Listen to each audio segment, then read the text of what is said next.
Live here at Ox Billiards. We've got another great round of 16 match.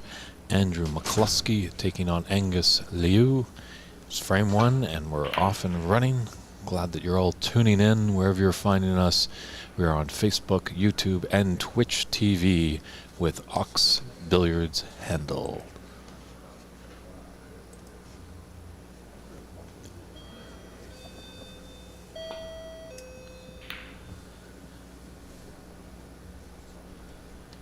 That's definitely a statement shot there by Angus that things started. Always good to put in a nice long red to get things going. Unfortunately, just not on the black.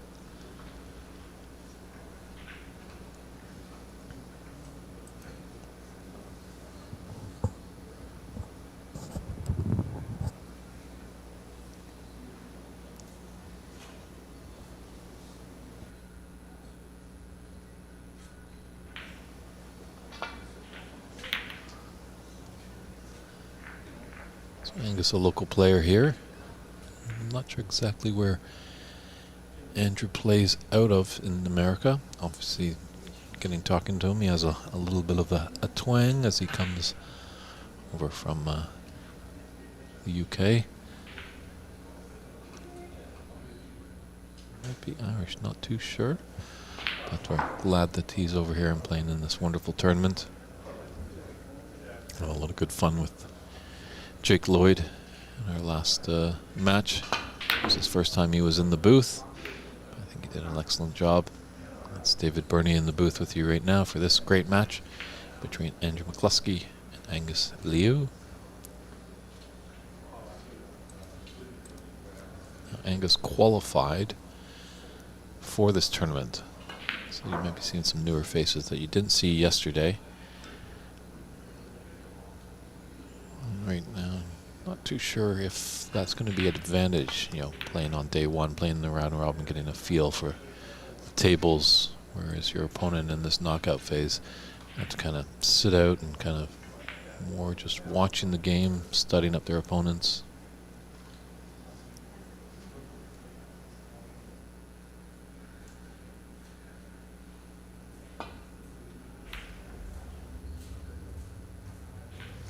Great shot to nothing there by Angus.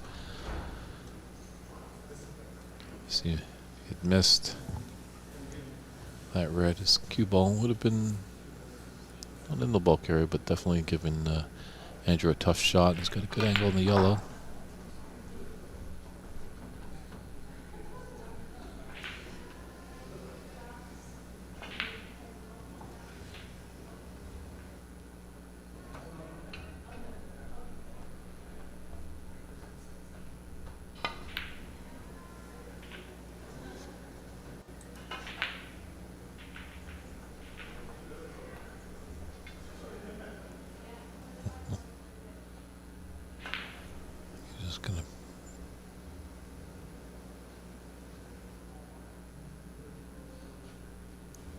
Roll up behind that brown. Taking on pot doesn't really be any advantageous to him. Decided to give it a go.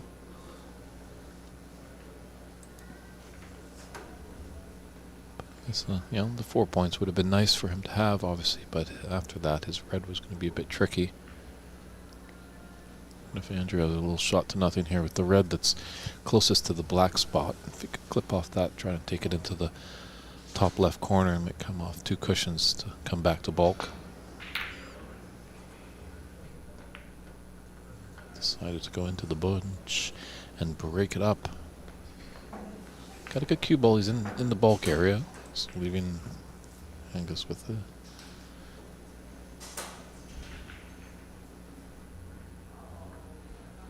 doesn't look like too bad. All those scattered reds in the middle table, far left.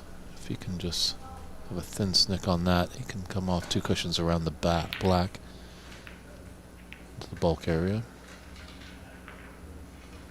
It's just a bit thick, but that was the idea.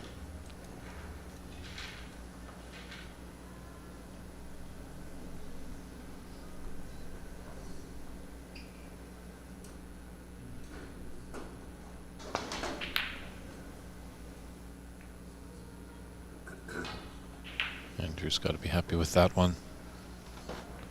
Nice to get a rather long red. First point of the match. Get you a little bit settled.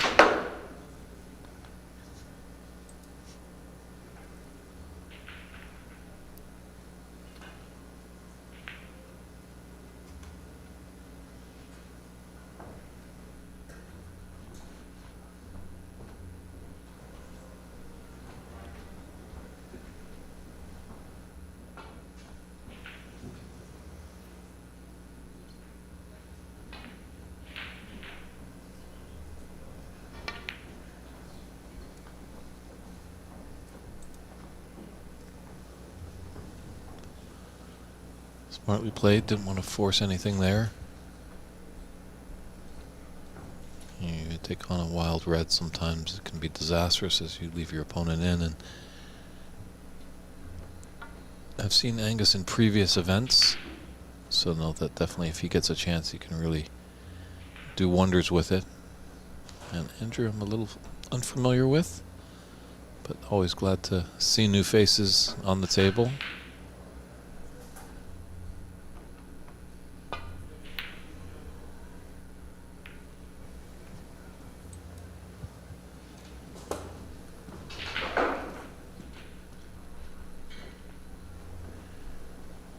I believe he has the snooker there.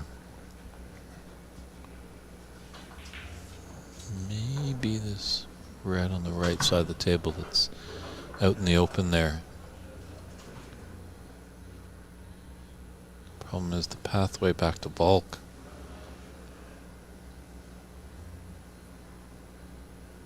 Might be able to thinly slice it on the left side.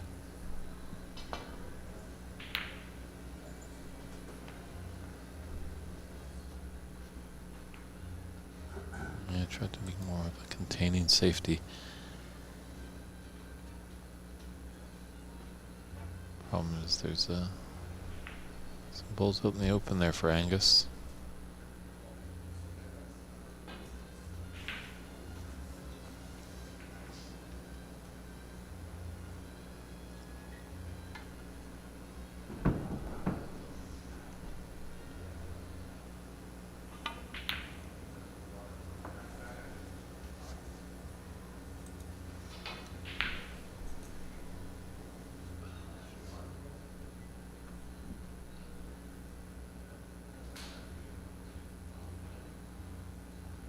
Angus pretty tall and limber.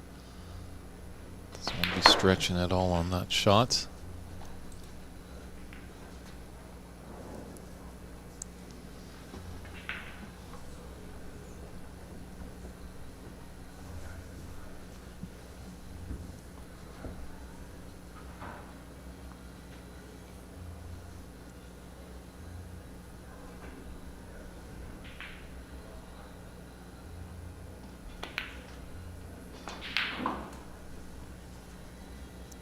Great red there. Put himself nicely on the right side of the blue to continue the break.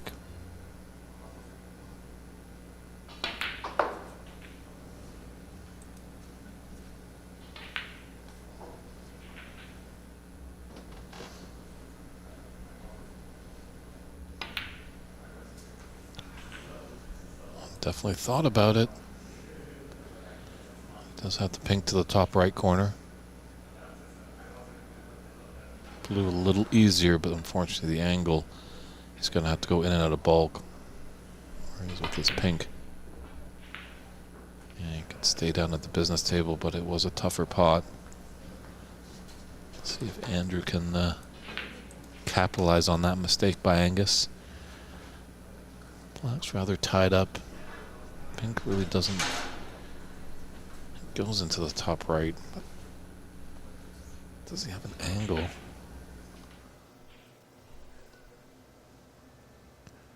Looks like he's angling this red to get down for the pink.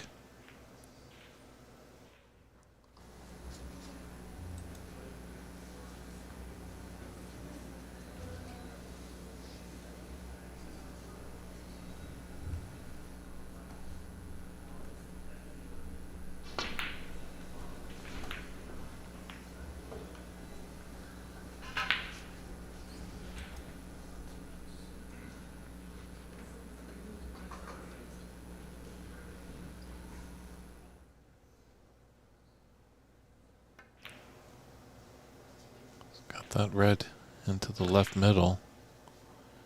It's a tight pocket.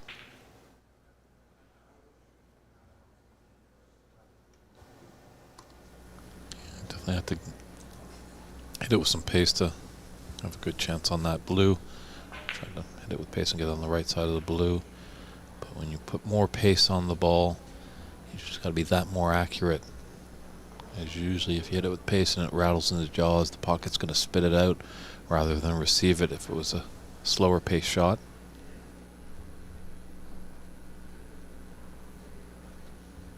It's nice to see in the first frame both players are kind of going for their shots too, trying to get their arm going.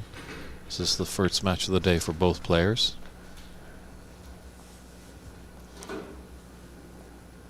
I hit that in just gently enough. It looks like there is a pathway for Andrew for this red into the yellow.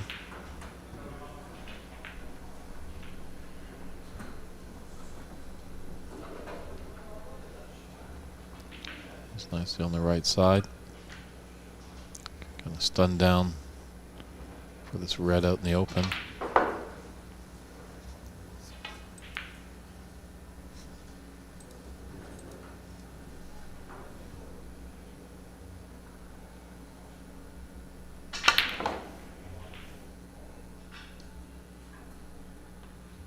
Decent effort there, just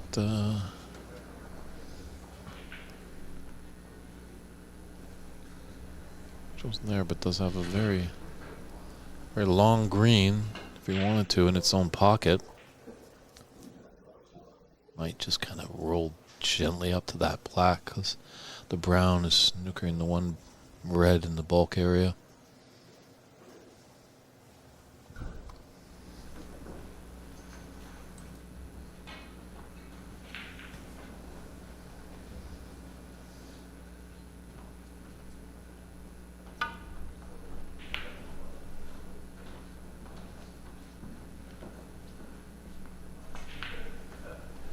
Mission accomplished for McCluskey. As much as Angus didn't succumb to any penalty points, he's left a rather easy starter for Andrew.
That cannon into the green with the red.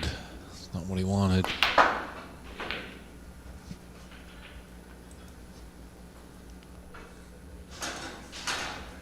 Well, he is on the wrong side, but he can kind of just roll this in and does have that red. It's just kind of out in the open.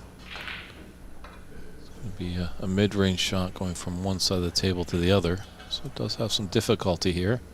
And kind of with the left-hander that Angus is, that brown he's got to negotiate just in his sight line. It's that much more difficult, but wonderful shot there. I should put the black down at the bulk end of the table, but developed the pink nicely.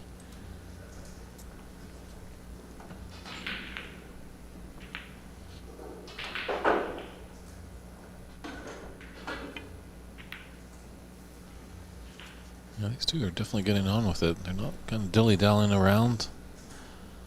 Take a look and size up the situation and then execute the shot.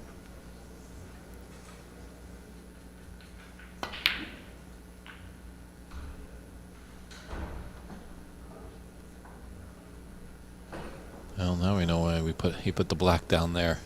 Looks like he's got a nice black into the yellow pocket. Natural angle is going to push him down table.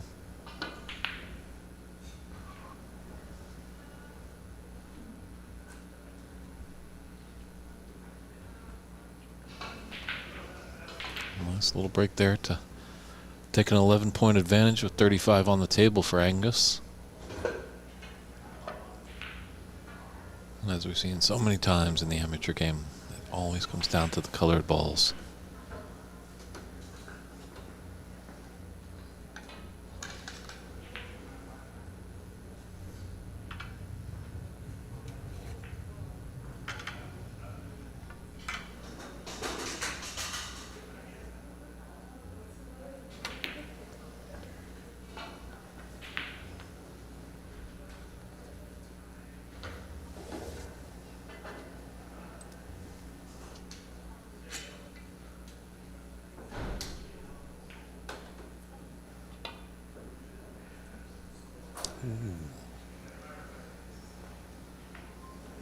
A little uncharacteristic there. That's going to be coming back.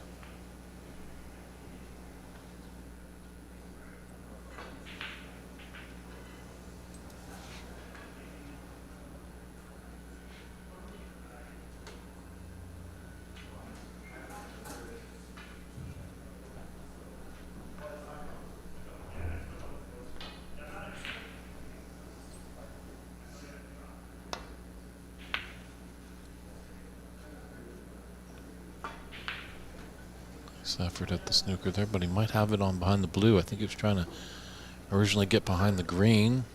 But I think the blue is blocked the path there. Might just be able to see just a hair of it. A little miscue there. Now Andrew will be putting him back.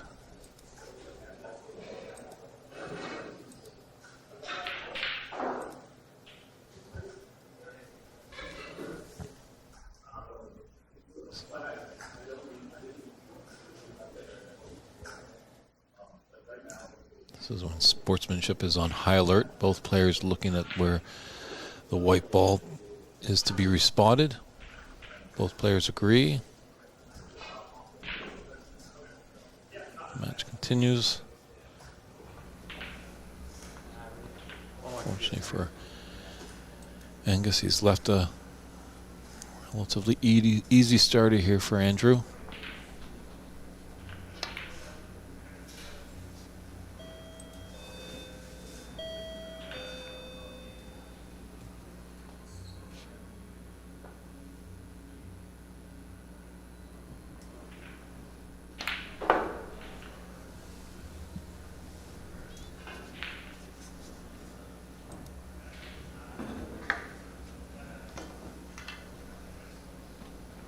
It's definitely been an exciting first frame here. Both players really making some great shots, good pots, putting some decent runs together, but this definitely looks like the advantage is going towards Andrew. The brown is going to be tricky.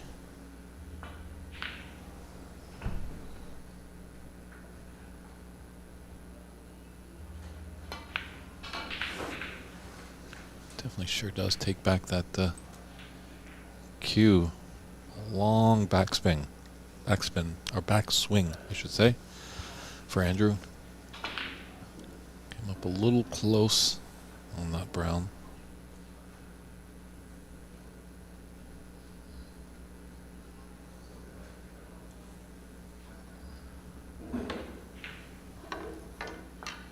That'd be a really thin and dangerous cut to that green pocket.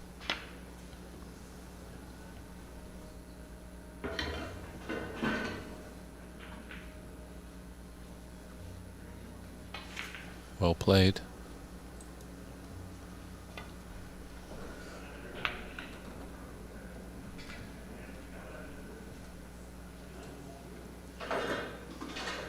Good response there by Angus.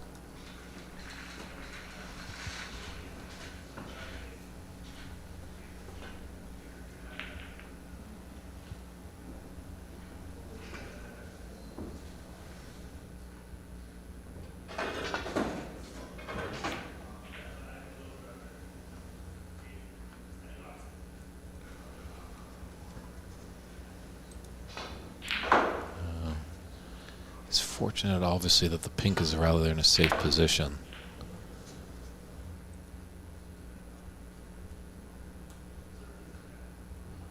This might have a nice position on this blue. We thin it into the left middle, makes it tougher, but that would have been a nice angle to disturb the pink. Decided for rather the easier pot, but tougher on position. Shot on the blue, and unfortunately didn't make it. So Andrew still has a lead in this frame, although a bit smaller as that brown went down. If you're Andrew, you don't really want to disturb that pink.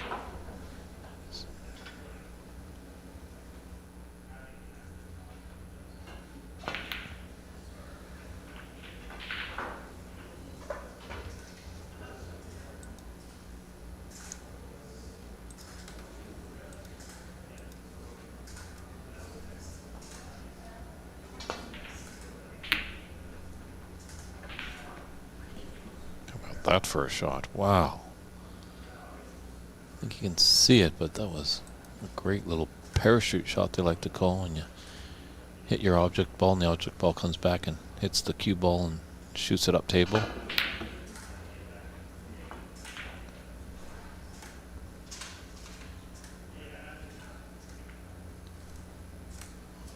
This isn't looking good for Angus. Oh, I was fortunate enough that it got tight the cushion. I think he might have got the snooker too.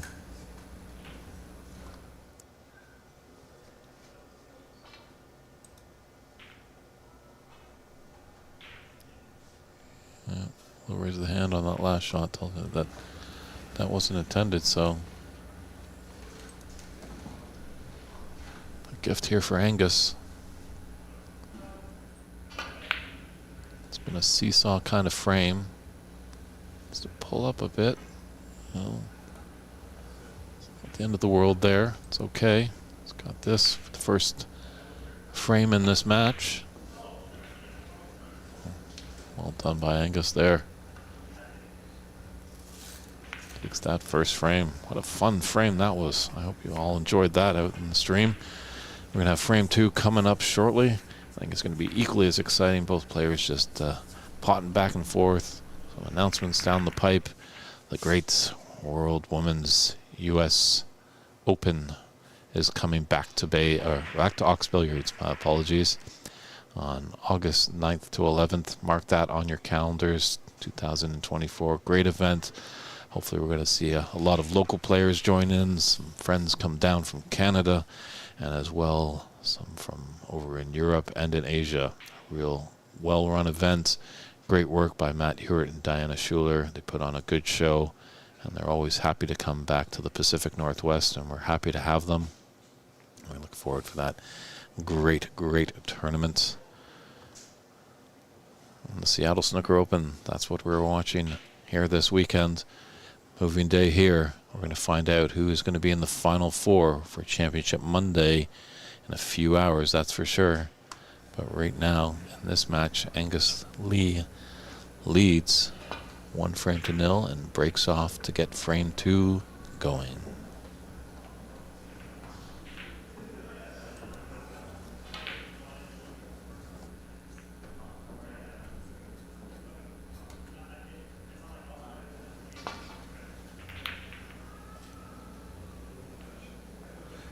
Well, I don't think that was the safe that Andrew wanted, but I think he's all right.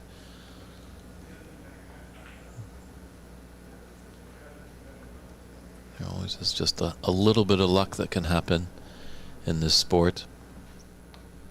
I don't think you can ever luck your way to a victory. You do have to have some skill for sure, but every now and then a little sprinkle of luck doesn't hurt.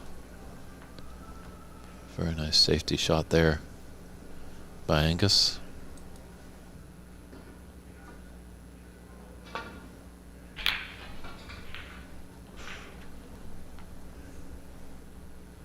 That's a bit thick on that safety shot there for Andrew.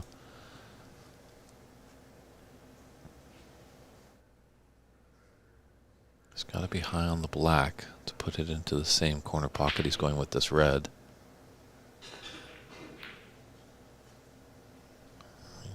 But put some pace on it to get up for the blue.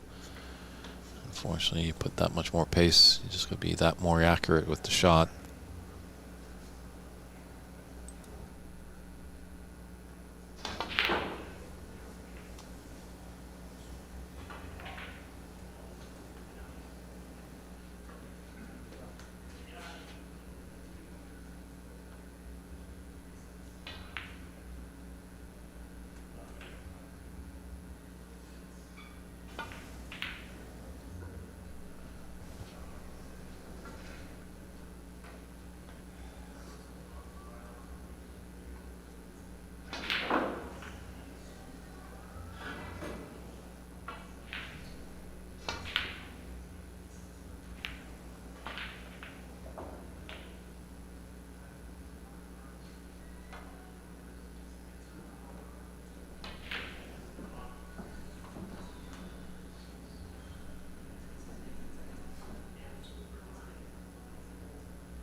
Nice red there. Unfortunately, it really didn't have a color afterwards, so putting his cue ball into the bulk area, creating distance.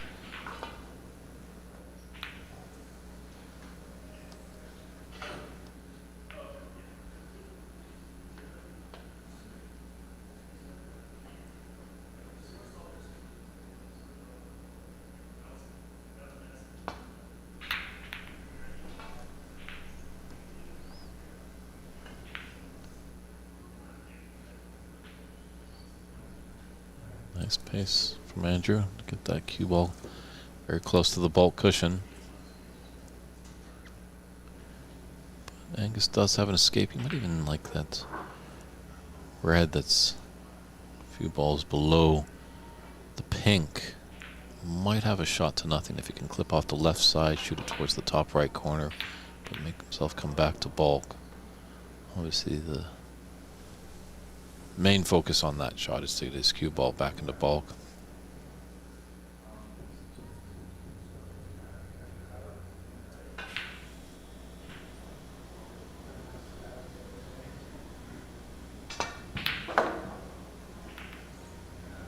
Oh, that's a very nice long red. Party has left himself with a very, very tricky black into the side. As you can see there, that is a tight angle, has to be very gentle with pace.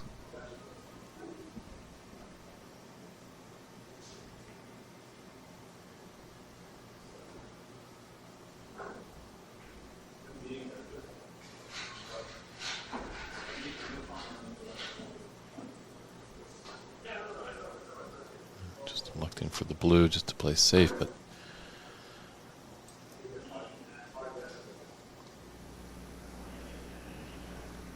just a bit too hard, as he'd rather be up in bulk rather than down here at the top end of the table.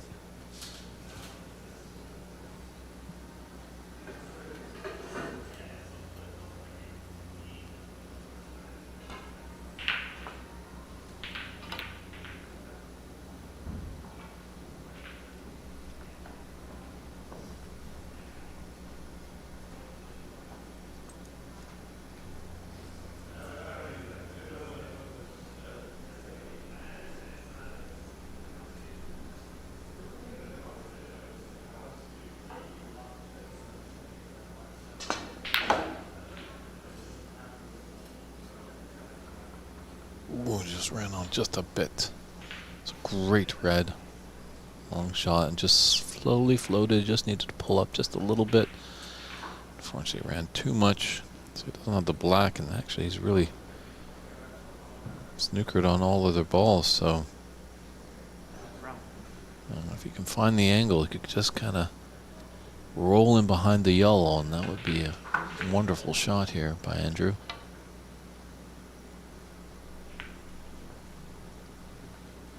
Well, he did nominate brown, from my vantage point, just to hear what color the player had nominated, but Angus with the tap on the table assures me that he was electing the brown.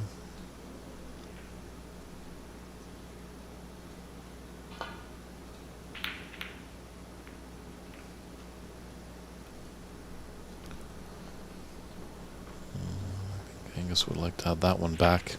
It's left a rather easy starter here for Andrew. Hopefully stun in, get a good angle on the green. I thought he might have gone the other way, but these players have the best vantage point. They're down on the table. I'm up in the commentary booth.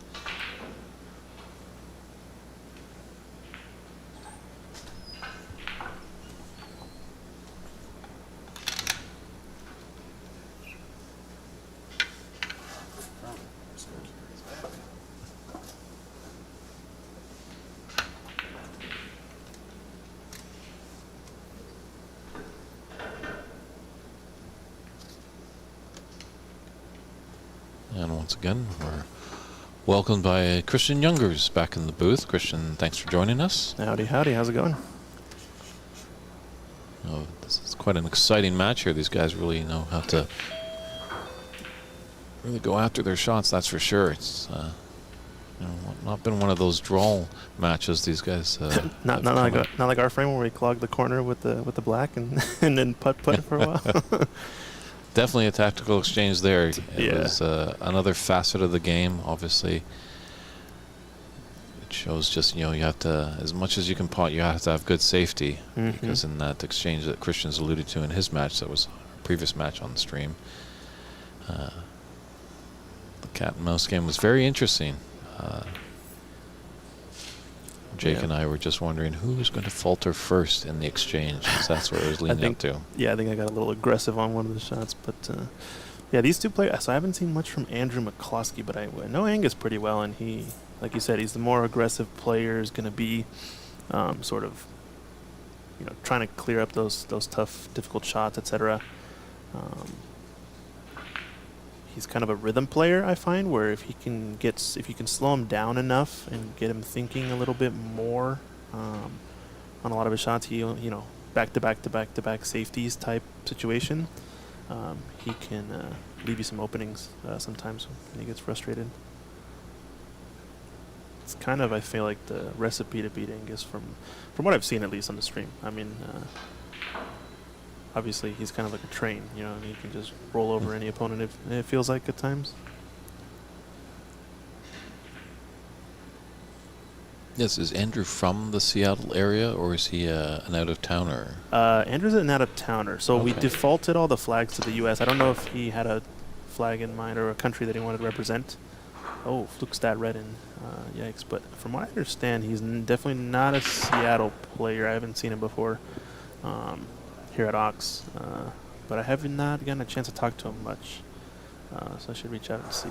Oh, he's rocking a little bit newer pool glove that's on the market right now. I don't know if you've noticed that one, but it kind of looks like a biker glove. It's got all 4 fingers. I don't know if we had a discussion yesterday. The pool gloves typically have 3 fingers covered, and the sort of ring finger pinky are loose. But there is a new pool glove that has I think all 4 fingers. I forgot the name of it, 3 Point or something like that. It's got some pool sponsored players, but looks like a nice glove. And interesting that he's using a timber cue, where more often than not you see the players that are using gloves have the carbon fiber cue, like yourself, Christian. Yeah. Oh yeah.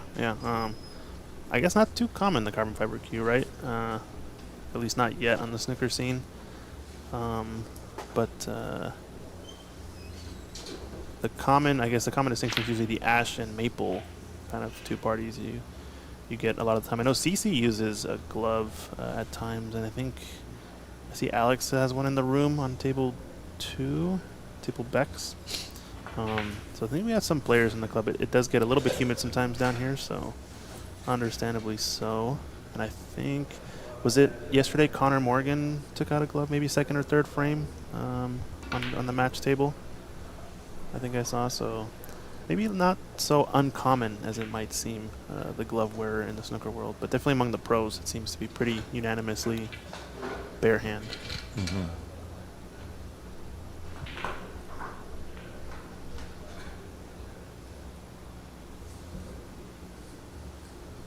All right, I got missed the score. Let's see.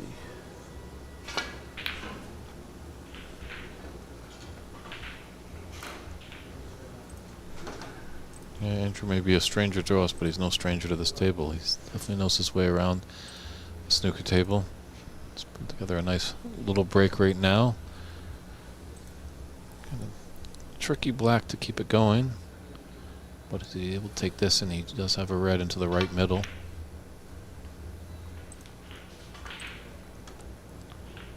As well, he does have that red below the cluster of red and pink and blue.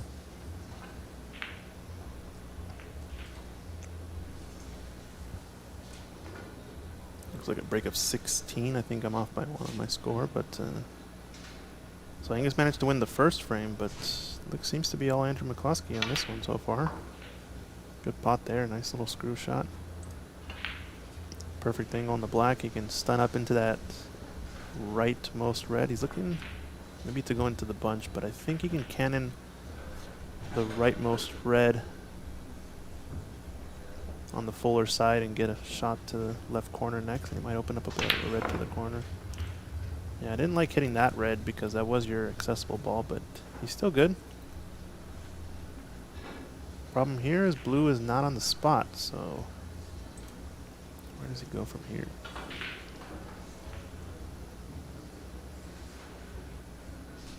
You have to play up for green, most likely.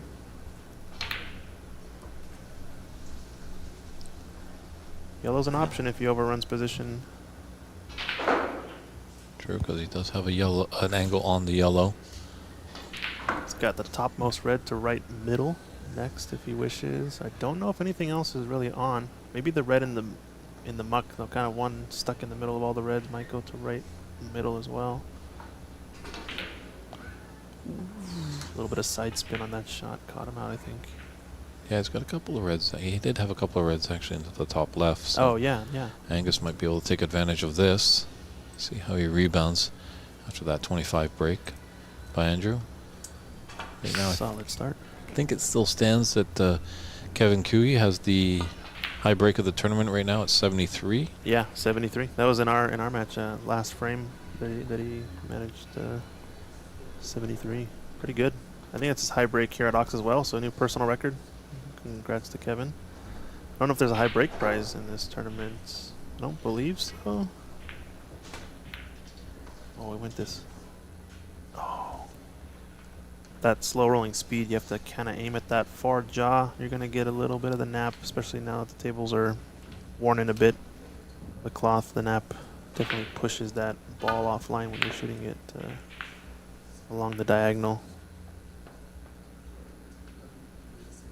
So who do we have in the chat?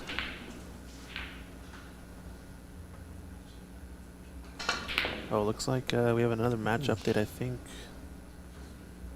Connor Morgan wins his match against Clay Belvoir. I believe he was up 2-1, and yeah, their third frame just ended.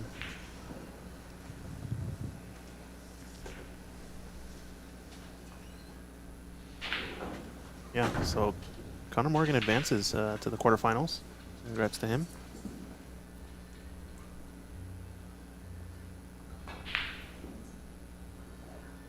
Oh, another mighty chatter, David Brock in the chat. How's it going? I hope you didn't watch my match earlier. It was not the best of showings. Far too many foul points, possibly. Or definitely, I guess. I don't think this black is hampering the red into the right middle. Unfortunately, David Brock, there is no results? I think we actually could share this. I think in the description, there is a link. I need to update some of the matches, but I think we should be updating them at least by the end of the day, what the status is. Hopefully. I think it's snookerscores.net. I need to go check and see what matches have concluded. Well, it's never too late, Mr. Brock. You know, call that travel agent and fly through the sky, fly through the night, and come down and join us for Championship Monday. I think just might be able to make it.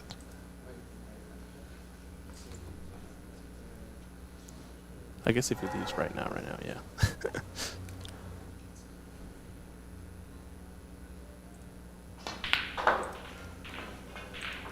This has been a good rebound for Andrew McCluskey in the second frame. Definitely was a seesaw affair in the first one. Angus was able to take it on the pink and black. But now Andrew's kind of been in the driver's seat in this second frame. Angus yet to put a point on the board.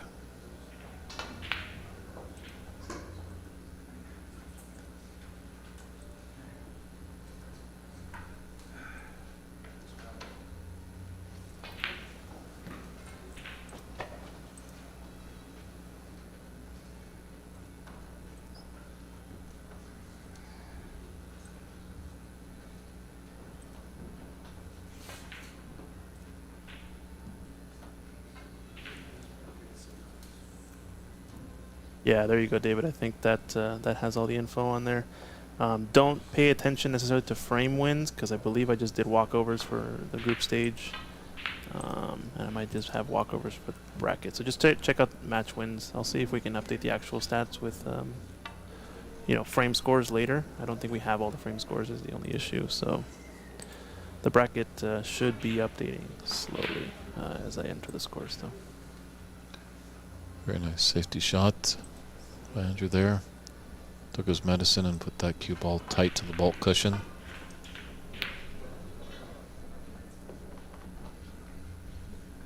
But a decent response there by Angus. Didn't leave anything easy for Andrew to get back in.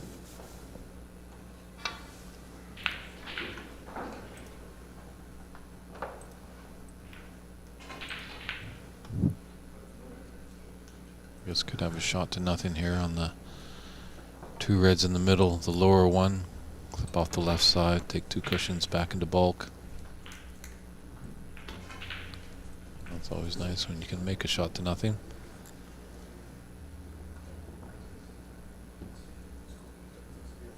Don't know if he's got a put an angle on this yellow. Fortunately, with the cue ball close to the cushion, can't do it a lot with it. There's a thin cut on the blue into the right middle.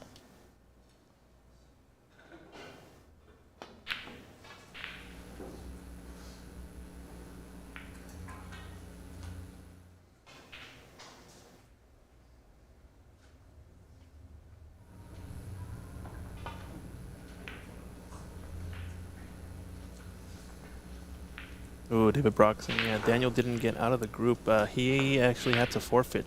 He had food poisoning the morning of and wasn't able to make it. So those two players automatically had advanced, and they just had essentially a seed placement match between the two of them. So, yeah, unfortunately,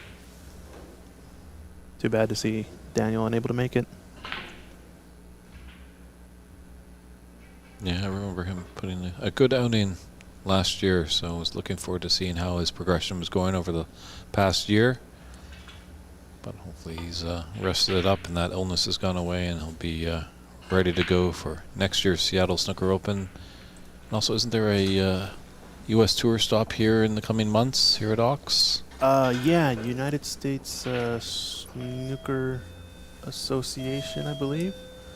Oh, meanwhile, I buzz in the legendary Dan Louie coming into the building. Let's see if I have a... Yeah, USSA tour stop, I think, coming up here. Ox Classic, May 18th through 19th is what happened previously, but we're coming up on the Washington State Snooker Championship. That's the one you're mentioning, right? Correct, yes. Yeah, it looks like Washington State Championship's going to be July, middle of July. So we'll definitely be live streaming that event. It's going to be probably remote commentary for the two of us, and in that case, we might not be here. I don't know if you would plan to come down, Dave, but I probably won't be in town for that one. Luckily, we have technology. True. We'll have to see how great people at Ox feel about that. We'll see what's in the piggy bank. See if they can afford our talents to graze them in person, but if not, we can always come through remotely.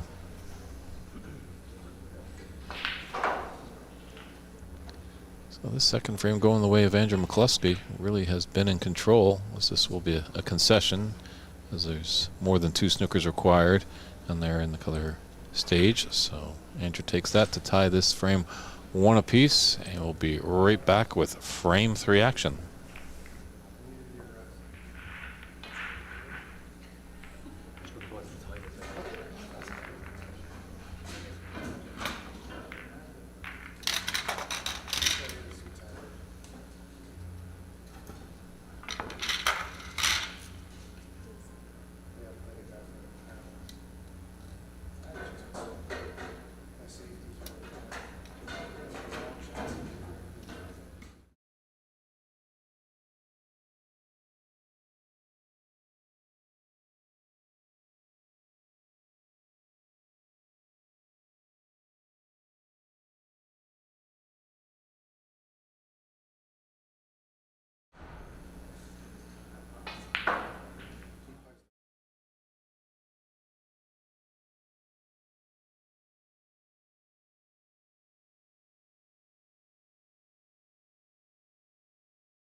And welcome back to frame 3 of this match between Andrew McCluskey and Angus Liu.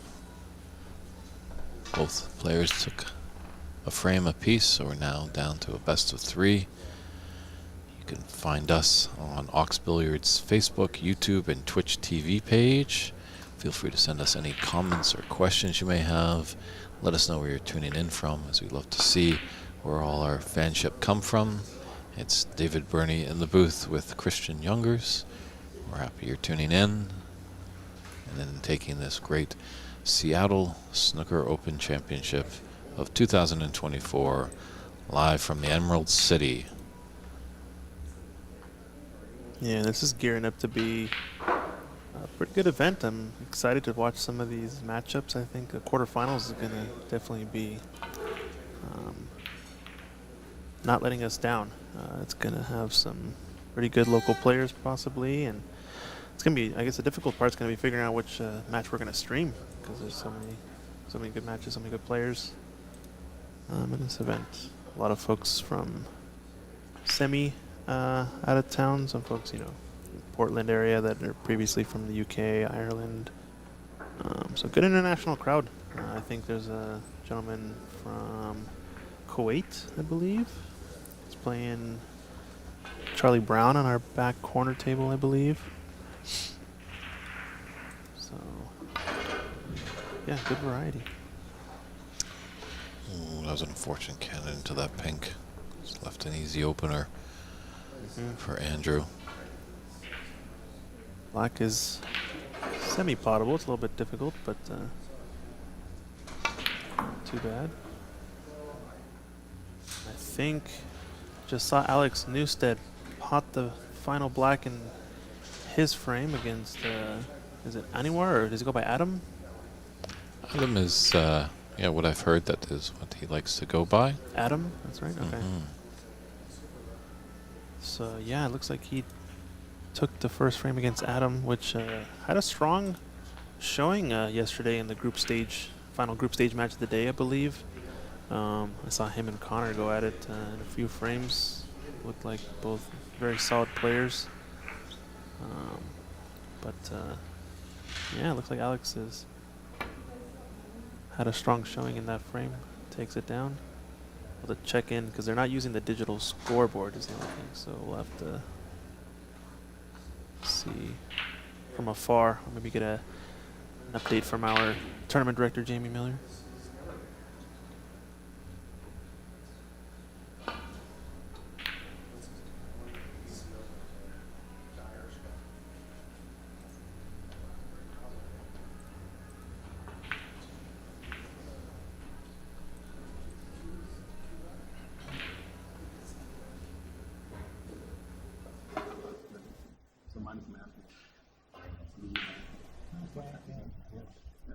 Looks like a screw shot. Oh, as I said it. Miscues, hits the pink. Expensive foul.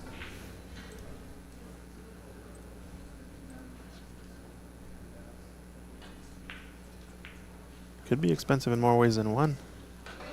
Vegas can pot this red. He's playing safe.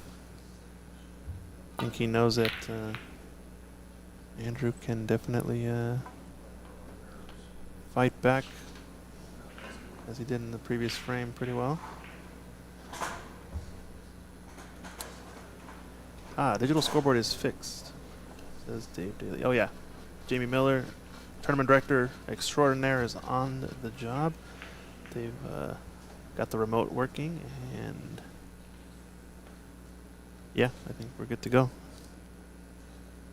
Thanks, Dave. Always checking in on this on the stream. Hey, Dave, you want to come by and do some commentary? Let me know. The booth is open. I don't know if you're still around, sticking around here or not. I'm not sure. I don't see you in the room.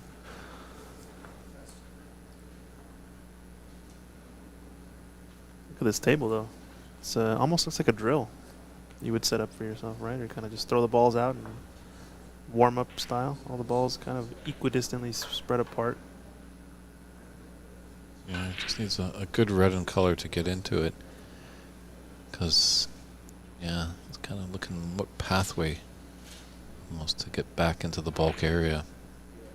Because these are always tricky shots when you're on the bulk side of the bulk line. It makes a long pot.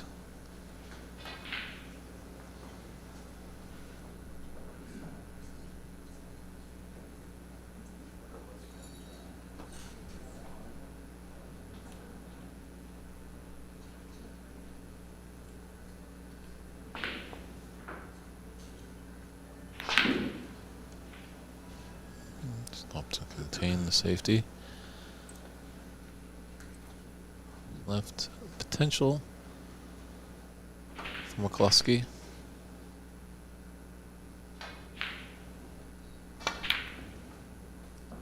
Actually, if its scoreboard is correct, I think Alex might actually be 2 frames ahead against Adam, which would possibly be an upset for some folks that I saw in the chat earlier who were rooting on Adam. Alex Newstead is a member here at Ox and does a lot of practice from what I've seen. Yikes. That was a pot he needed to have. Black goes back on its spot, and as you alluded to, it does look like, you know, a little practice exercise. He would have been thrilled. Unfortunately, the black rattled and did not get accepted into the bottom of the pocket. That was the crucial color to pot, right? And no space for the pink. And it's safe up table. It's a difficult one. Benefits are there if he can make it. Overcuts it.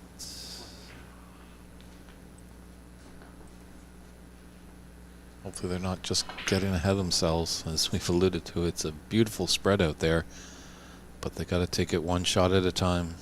You start thinking ahead, then you're going to miss that pot on more often than not.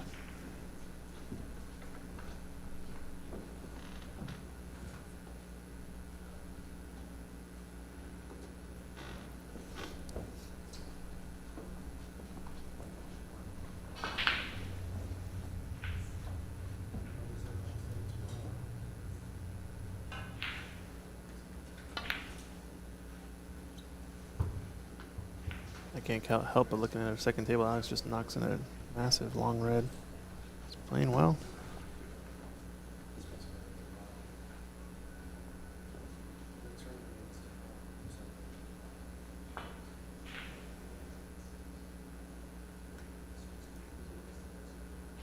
It's almost like Angus is forced into taking on a pot and just trying to see any kind of angle that he can come back into the bulk area, but it's looking pretty tough without canning into something.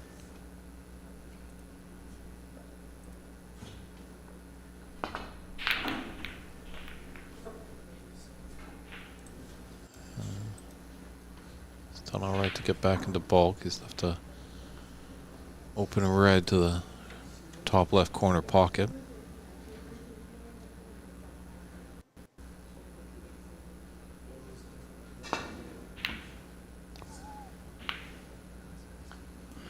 Was fortunate to cannon into the pink, brought it back down to the business end of the table and knocked all the momentum out of the white to stay in the bulk area.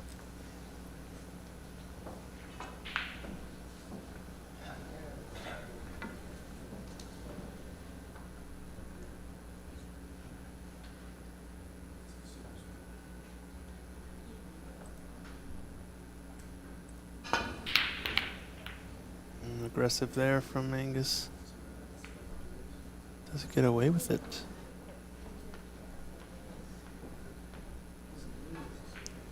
Oh, there's no sitters, that's for sure.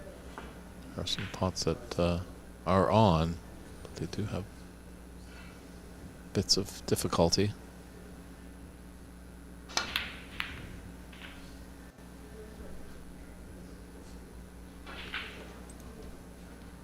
Good opportunity here.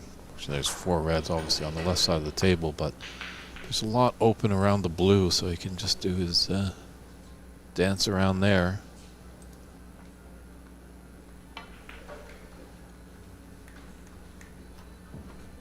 Good speed. I think his heart skipped a beat on that one. I almost thought it wasn't going to go in, but just got there.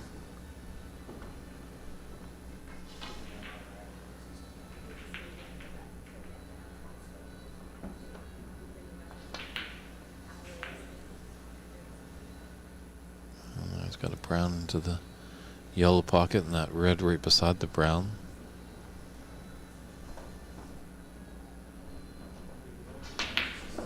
Oh, Bit thick on the contact. Kicks the ground in disgust. Knew he had a great opportunity to really put a heavy score on the board.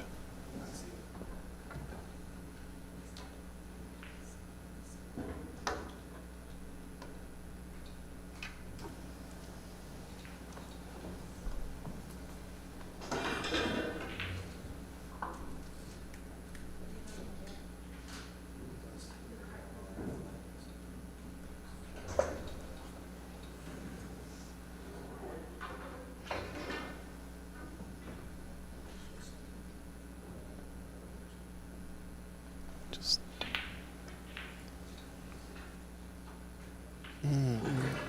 might have gone a bit too much, just looking at his body language. Oh, he's just dejected. Just needed that little short little stun run through. Those are stun run through and stun draw. The toughest shots to play on a snooker table, just to judge the pacing of it. Most valuable, I guess, too. Oh, if you can master it, Yeah. you will definitely start scoring highly.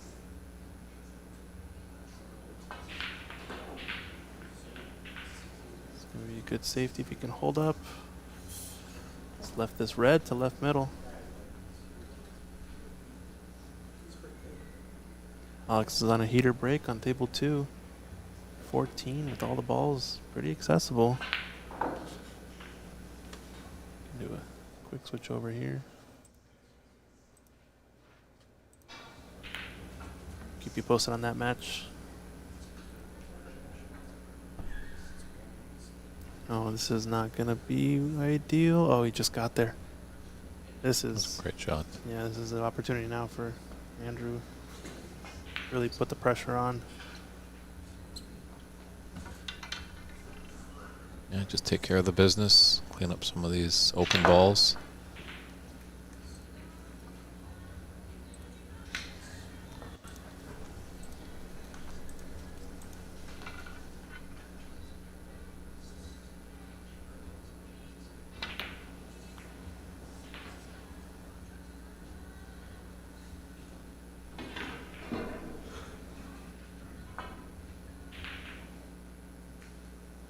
It's a bit tricky of a black. Not the toughest black in the world, but going into these sides are tricky. Merzat asking in the chat, when is Adam going to play? He's playing right now, and I believe he's down in this second match table. Do a quick check, but I believe he's 2 frames down, so up against it in his match on table 2.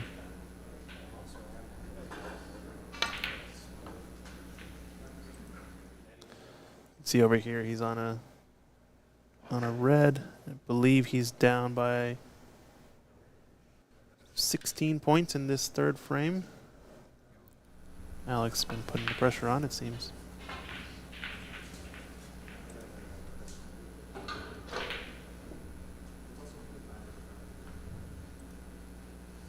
So run just a little bit more.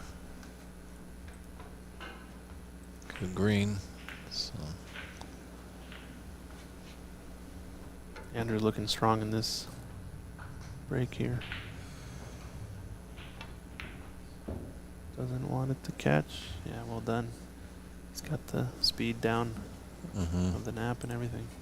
Choices too has both pink and black. Well, I think he has a good angle on this black to stun down for the red that's just off the top cushion.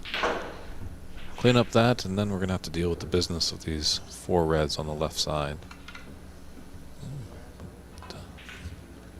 Fancies the pink instead. Fair enough. That's what you get from practicing, you know, the many, many hours. You find out what you're comfortable with, play to your percentages. I know Christian and I were talking about that yesterday, about percentage shots.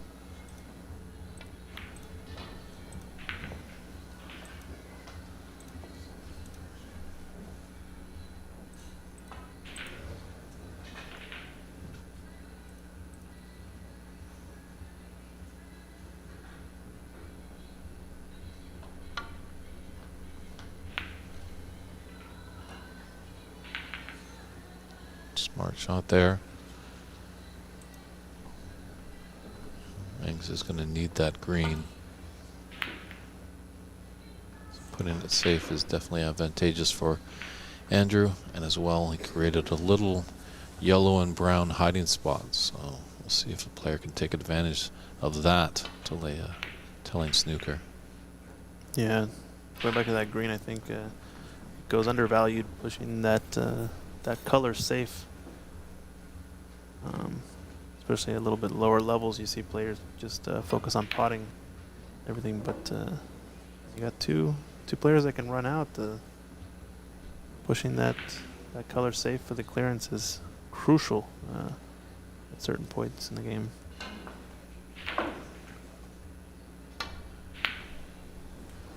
Wow, great pot there. Excellent. Nice little lick on the yellow.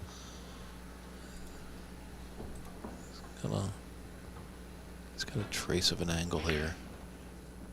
This yellow. Starting to take the reins in this match, it seems. Andrew. Yeah, you just wonder. Andrew played yesterday in the round robin, although Daniel Sardancilio unfortunately couldn't play, and he was in the group, so Andrew only had one match yesterday against Steve Barry, but as opposed to Angus having no matches yesterday, he might be a little more warmed up.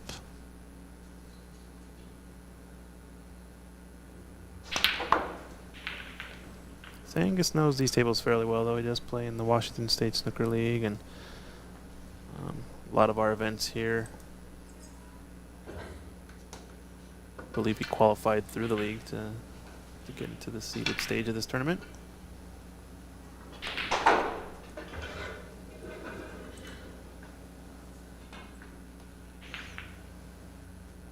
So 45. The difference is one snooker required.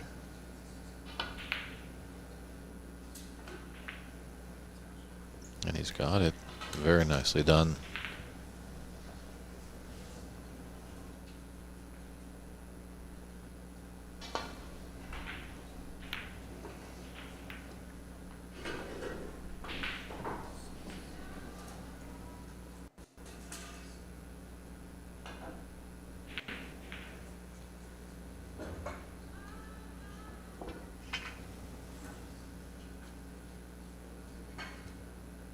He's able to get out of it, but he's left the red on.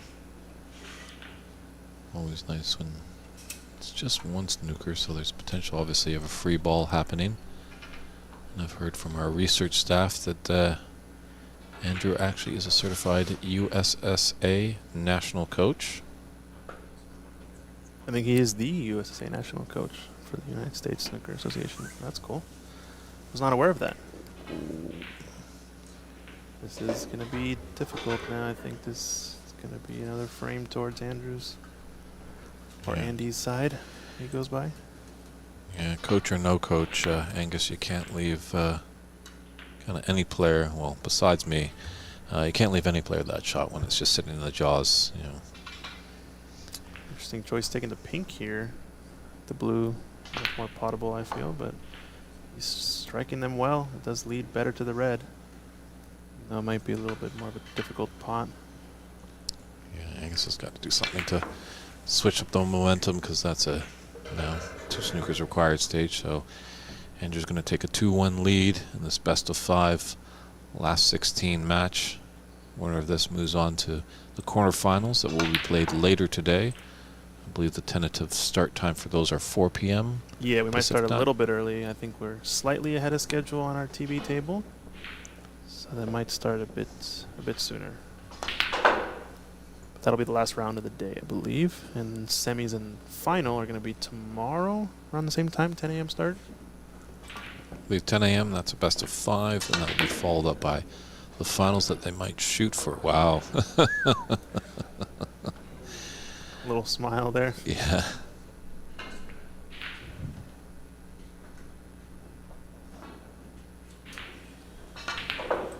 Yeah, I think the finals might be going at the climax of the semifinals. Might start maybe at about 2. Just give a little bit of a break, because the finals will be a best of 9.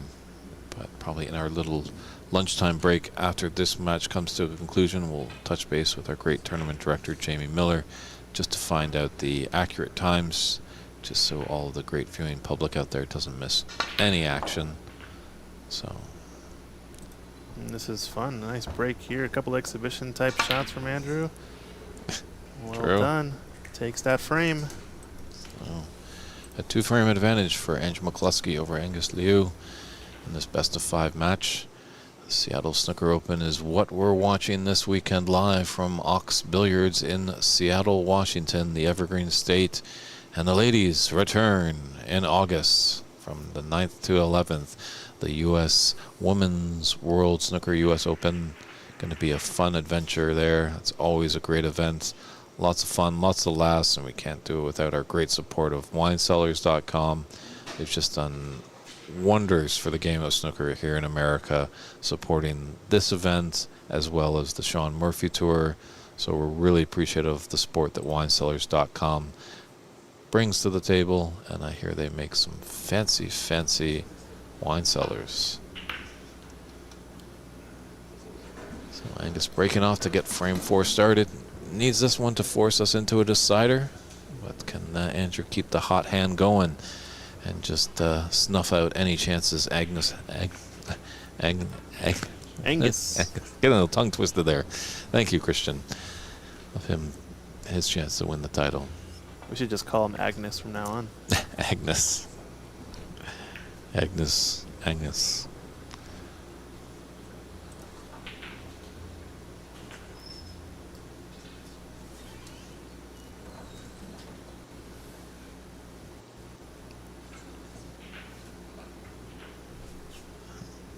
did see a little roll move, so it does move.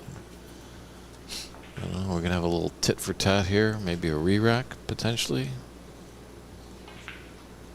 Maybe that red on the outs. Just on the right side, out of all of them. And you're taking a look at that.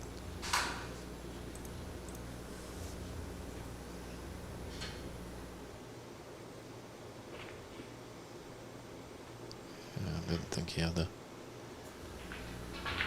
an angle for that red that was open on the right side of the bunch.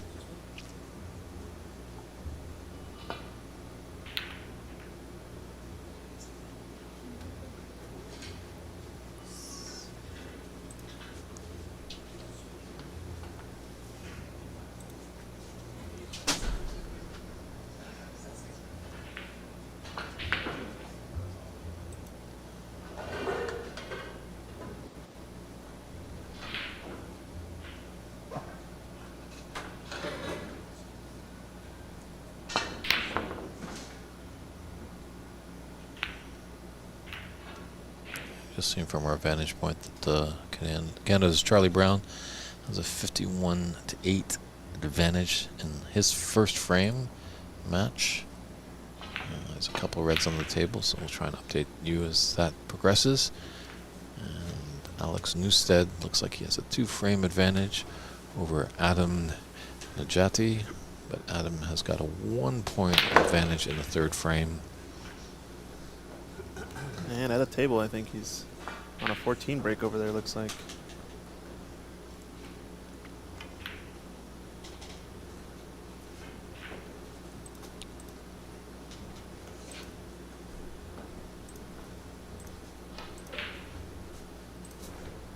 This is what Angus needs to do.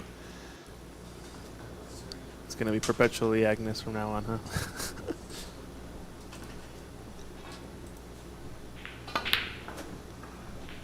So build up his confidence.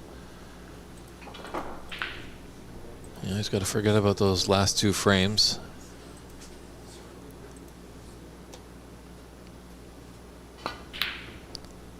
Ooh.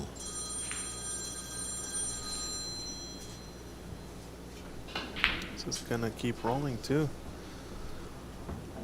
Audible with the rest, it looks like. Does have a red top of the bunch to right middle. This one though leads up into bulk, or if you can try to hold it for the black, it's possible.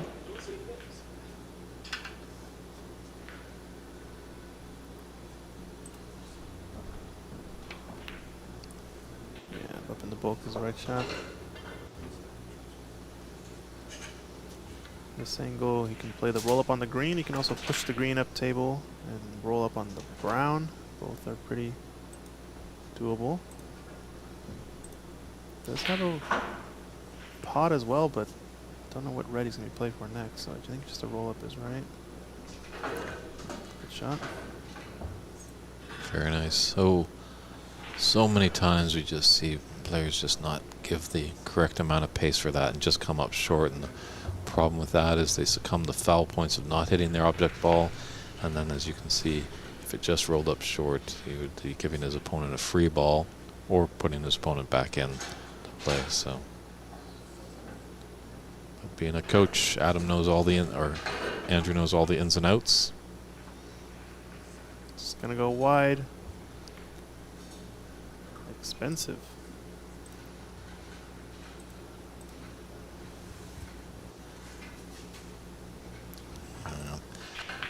After a nice little good start there by Angus.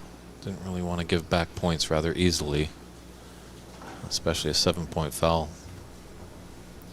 He's just trying to nestle up into the stack because I don't think any red is potable. Doesn't want to hit the red on the far right cushion because there's a chance of opening it up and leaving a pot on. But as I say that, I think this second red, lowest in the stack, does pot now to left corner pocket, but and he says none of that.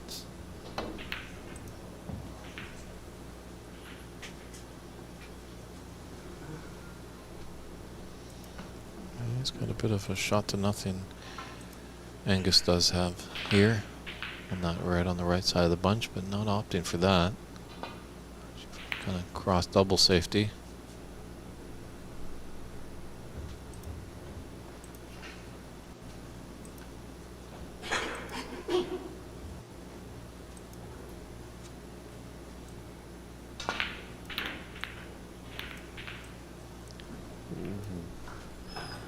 Wow, was he fortunate there?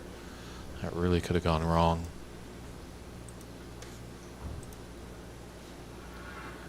Gonna have to switch over to our other table as I think Alex is on a break to possibly, I don't know, it looks like 3 is not potable, so. Match is a close one over there. Or this frame was a close one.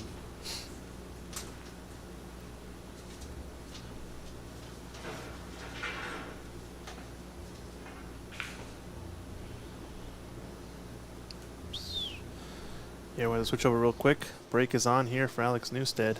If he can clear up, this would be for the match to whitewash Adam, it looks like. Just giving some bonus coverage really quick. This match is 2-0 in favor of Alex. Frame score is 38 to now 30. So 8 points the difference with colors pretty available. And a possible favorite for the tournament, Adam, might be going out early in the round of 16. This is going to be a crucial shot here to get on the pink.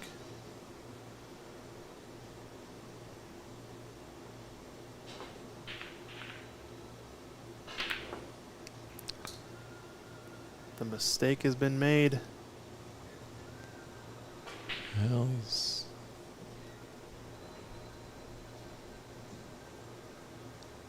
We're going to have to, that's all right. He should be okay. we'll have to keep an eye on that match. Just wanted to see if that clearance was on. Looked close.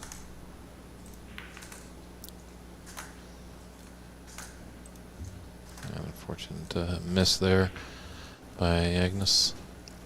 I put Agnes in my head. Christian. Stuck there forever. Agnes. Oh, now. Sorry, I keep going back and forth, but Koski's going to be on a good break here. Actually, no. Looks like that cue ball will pass that red for that brown. Does have a little natural angle to come off the cushion and have that red. Wow. Sorry, our second table. Alex Newstead just doubles the blue into the right middle pocket, and he's prime on this pink now leads the frame score 43-38. This pink frame ball, and for the match, clears it up, and that's the match. Alex Newstead eliminates Adam on the round of 16. Well done to him. Maybe a bit of an upset, but 3-0, a whitewash. Alex takes it down. I'd have to say so. Yeah, look, watching Adam play yesterday.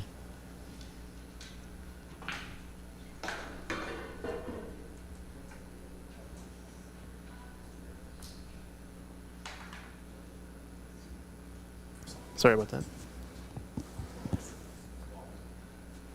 Yeah, looks like Alex wins it.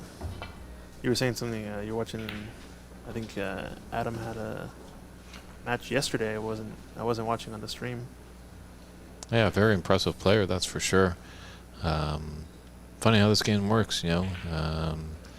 Looks like Connor was playing strong. Oh, what a pot there. Angus, well done. It's a statement shot, but yeah, going back to the point of Adam, Adam just, you know, was nailing long pots in.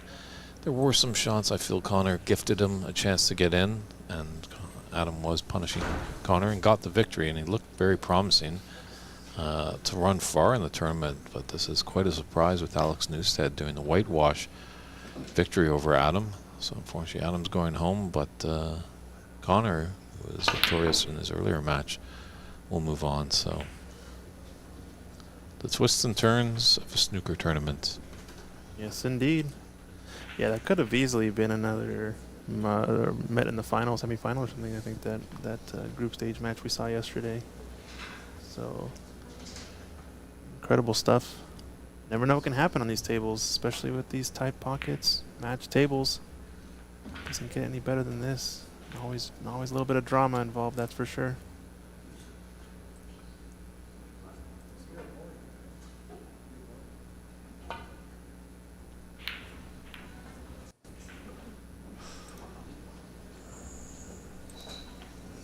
Yeah. Taking that red, now open up to black. It's left a relatively easy starter here for Andrew.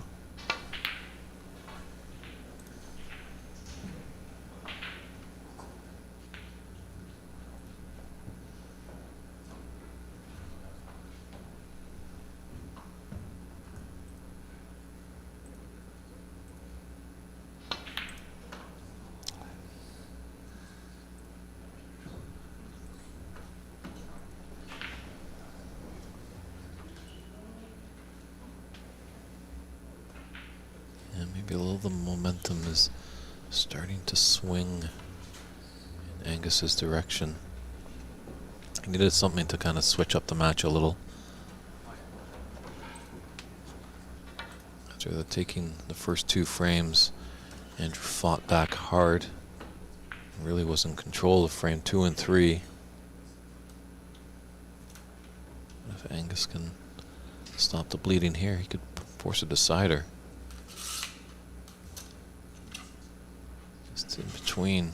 Thought maybe he might take the red closest to the cue ball. No, with some bottom, and this red can come up for the brown. Or it looks like the pink will or the blue will pass. Blue is on. This is a game changer. Slow rolls it nicely.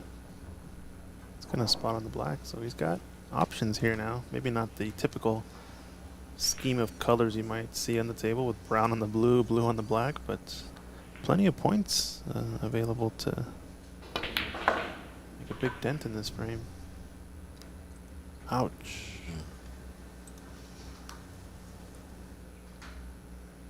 This is going to be interesting if this black has to respot. It's a nice pot. That was a tough black. Oh, looks like pink is not. Yeah, pink spot is available. So, we've got a quirky situation here. These are not the traditional spotting of these balls, but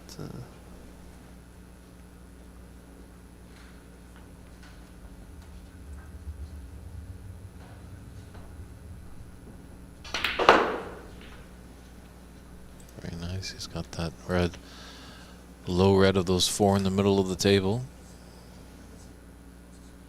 Maybe even that red. Oh. It's tough to see from our vantage point sometimes. But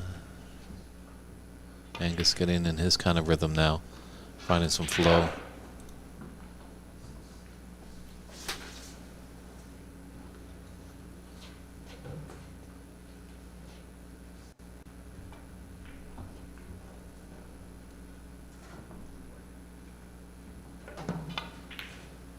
Oh, back cut, nicely shot there.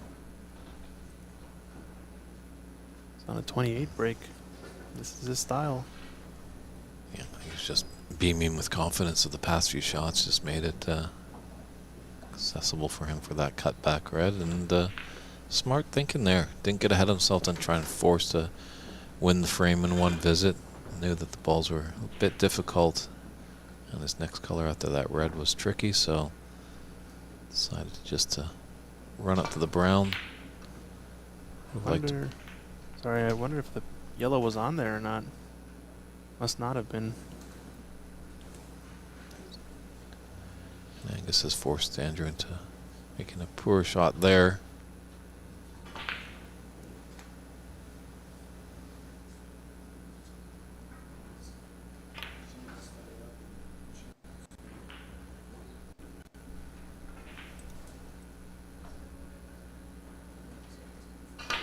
This is where Angus is his most dangerous with this. Oh, wow.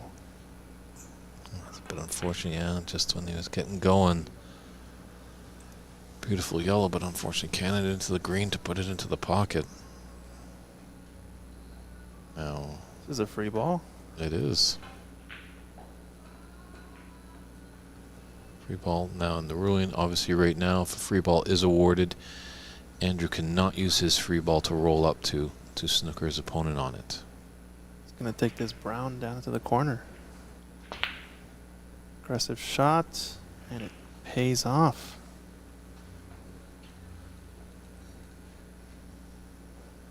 So 35 in it, and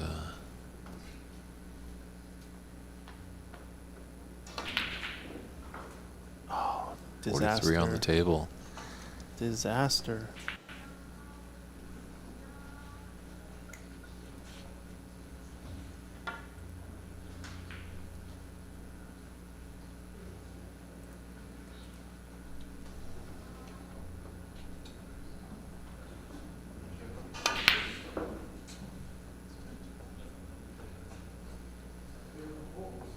Here's a result. Wow. The fluka. Those who don't know, the fluked snooker. The fluker. Dave Burney's favorite phrase that I bring up at every live stream. Oh, unlucky there.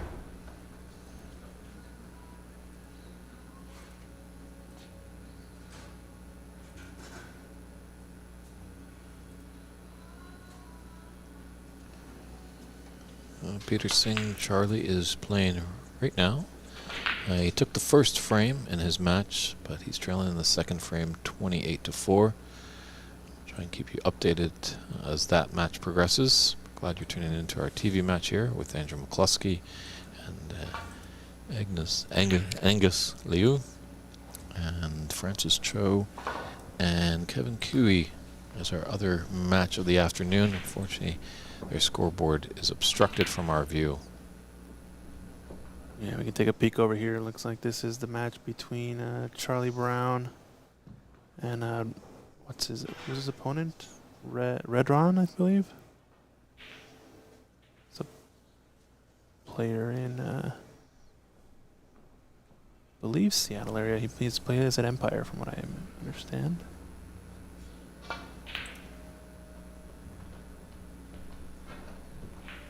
Redron Aman Chowdhury. Gentleman from Kuwait, I believe.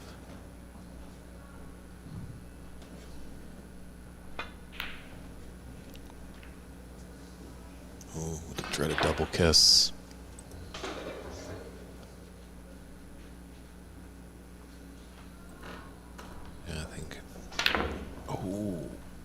Yikes. Just a bit too hard. Was it purposely missed? No, I don't think so. No, he's plumb on the blue, but I don't think he really did it that hard. Where that other red lies, it was going to be a nice opportunity for a deep snooker on the pink or black. Not a snooker required yet either.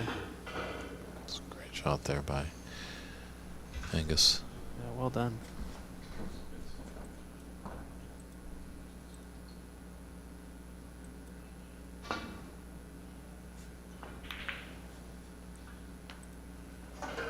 Made contact. Unfortunately, he's left definitely a shot that Angus should make.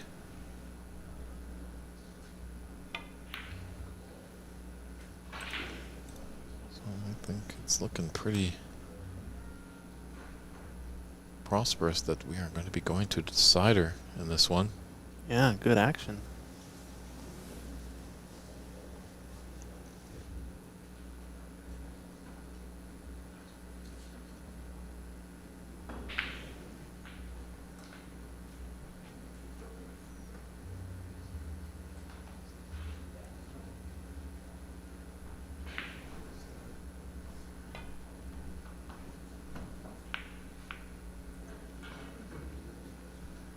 Yeah, always a good idea when your opponent needs a snooker or two to lay them in a snooker.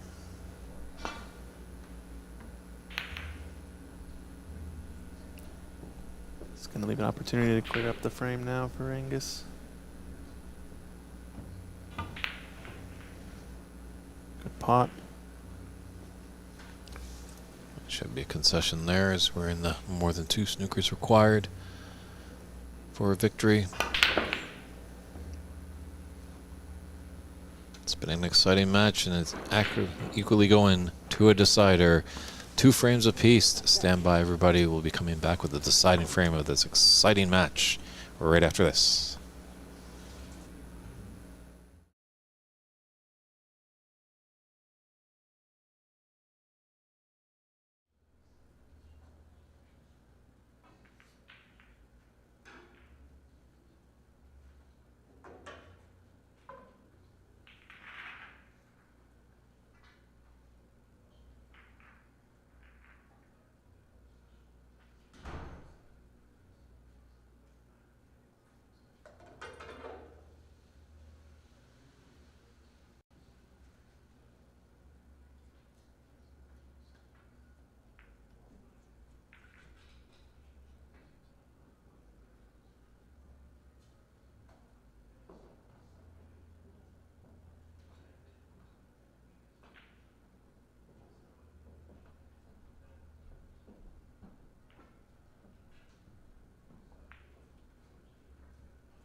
And handshakes by both players, and we're getting underway for this deciding frame. I think it's just going to be who's going to capitalize on the mistakes in this one. Well, both players have been playing really well. Definitely going for their shots. Similar styles too, I feel. Both players much more offensive minded, it seems. Great red to start things off. The unfortunate part is just ran a little too high for his black. It's a good way to play safe on it too. It still leaves it somewhat potable. Yeah, it doesn't tie up. It's out in the open. Yep.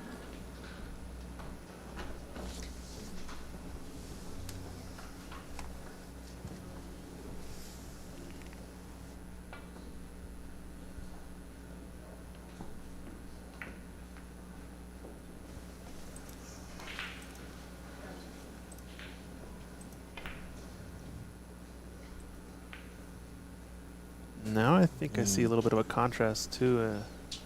Angus starting to get more in rhythm, and I think Andy's noticed that and maybe trying to slow down his own pace slightly. Because if it's going to turn into a potting contest, at least based on the last frame, Angus might be in the advantage in that case. I feel this, oh, big mistake.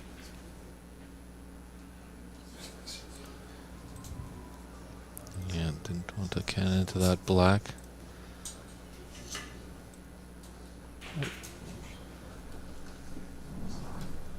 It's going to go for the red with the rest, it looks like, to the left of the pack.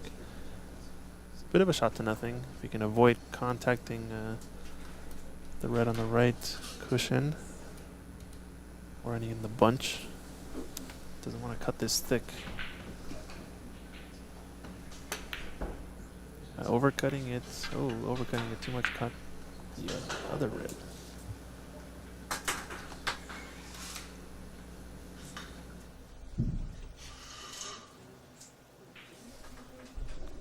Yeah, just tough to tell if that red that's on the bottom of the bunch. He passes out of the red, but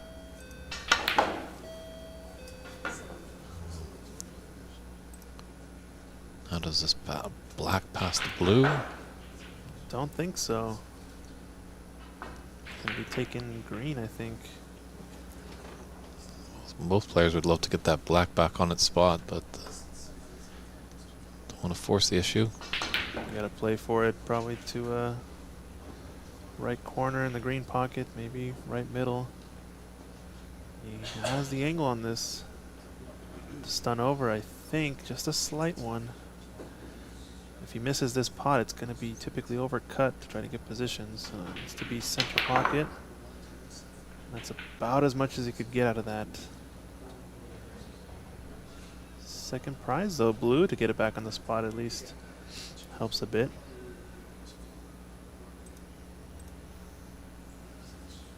Just got to be mindful of that red that he's queuing over. Doesn't want any piece of his shirt to touch that red.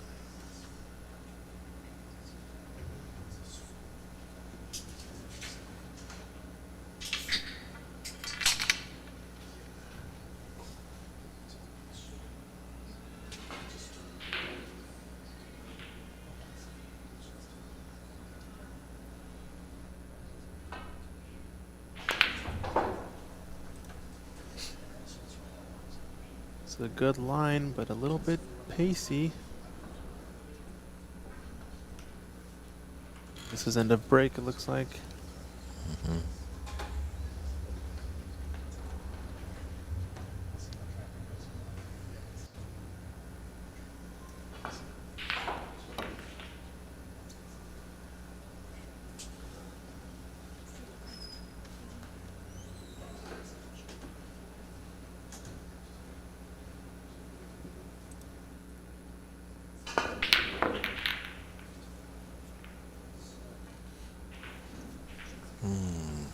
Live and die by the pot. Yeah. Aggressive. Sometimes it's not that bad, I think, an idea sometimes in the amateur game here is a lot of players, you know, have decent sized breaks, but not really huge one table visit clearances. So sometimes it's nice to, you know, maybe open it up and put the pressure on your player, be like, all right, here's some spread open balls. Go make a break. Mm-hmm.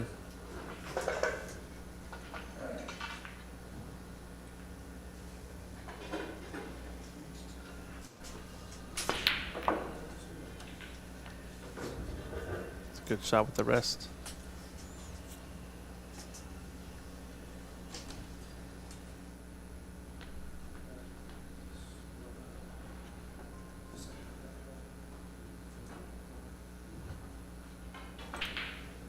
Got a lot of options here.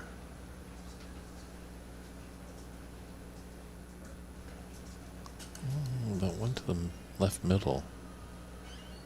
It's got a natural angle. This cutback is tricky.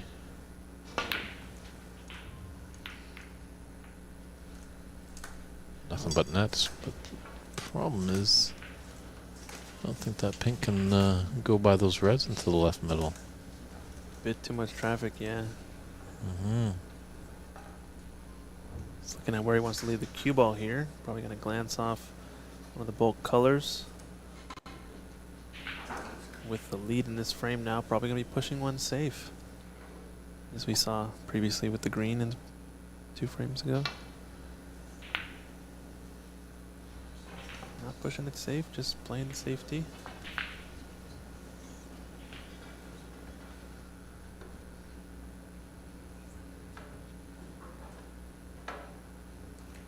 So cross double. Try to get the line of the cue ball in parallel behind these bulk colors and misses the black there nicely. It's a good path. Now he's by a tap on the table by his opponent. I think this is almost a full ball snooker. It's got everything at least partially covered.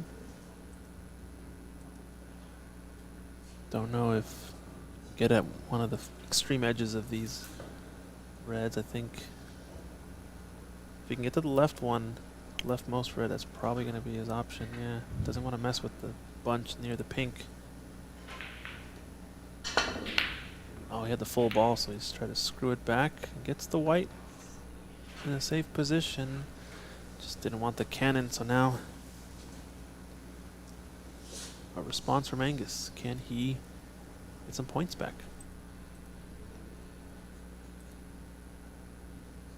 There's nothing easy here to get him going. Like a nice easy starter, but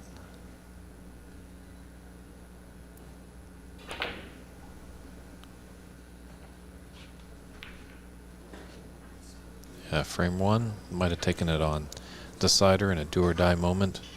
Probably going to refuse it.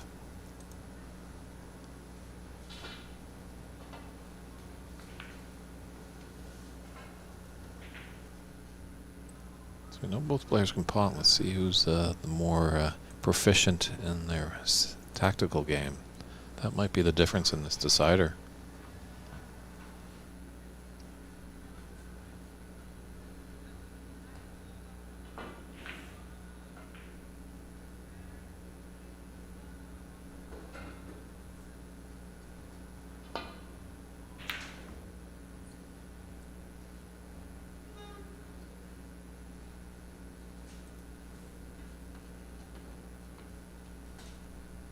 Couple mid to long range shots here for Andrew, going from one side of the table.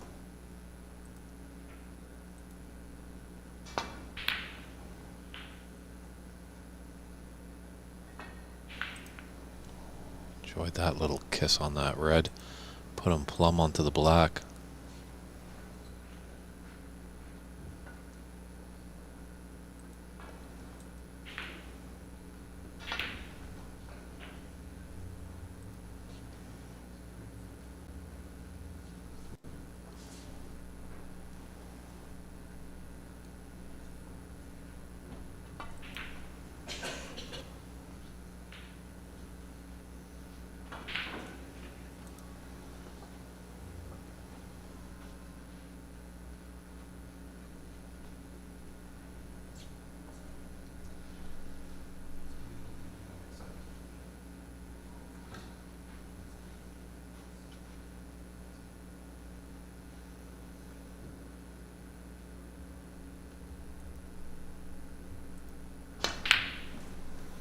Wow, fantastic shot. Lots of pressure on that shot. Definition of a dead stop shot right there.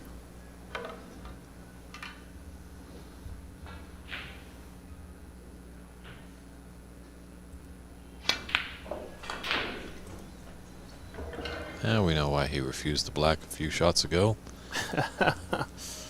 This was the plan all along, is that what you're saying? Mm-hmm.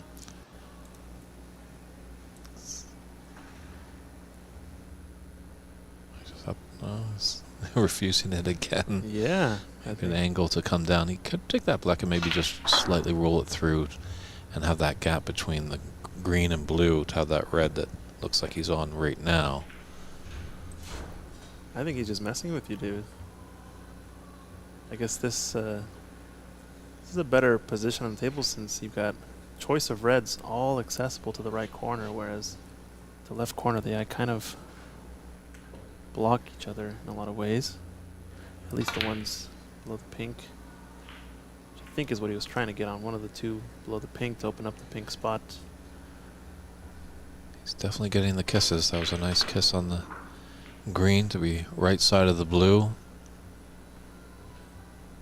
I think getting pink back on its spot in a couple shots time would really make this an opportunity for a frame winning and match winning break. It's the key shot here. Does he have the angle to go pink to right middle next, maybe?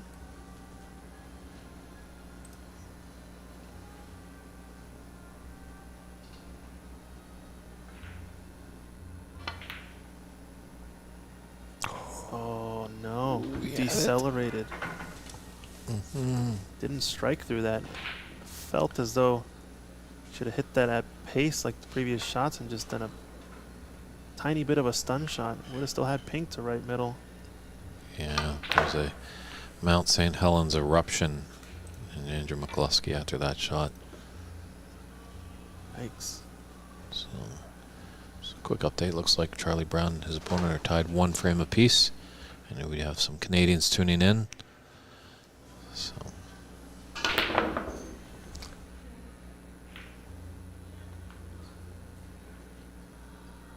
Pace. Did he need that strong of a pace?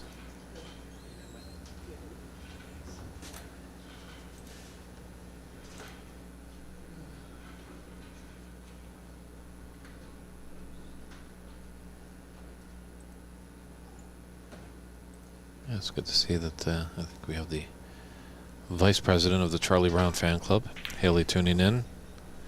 I'm pretty sure the president, Mary Griffiths, might be tuning in as well. Hopefully someday in the future we can get cameras on all tables, commentators on all tables, and people can just kind of jump online and pick whichever match they want. But baby steps, we're getting there. Yeah, at least cameras on all tables hopefully will be coming in the more near future.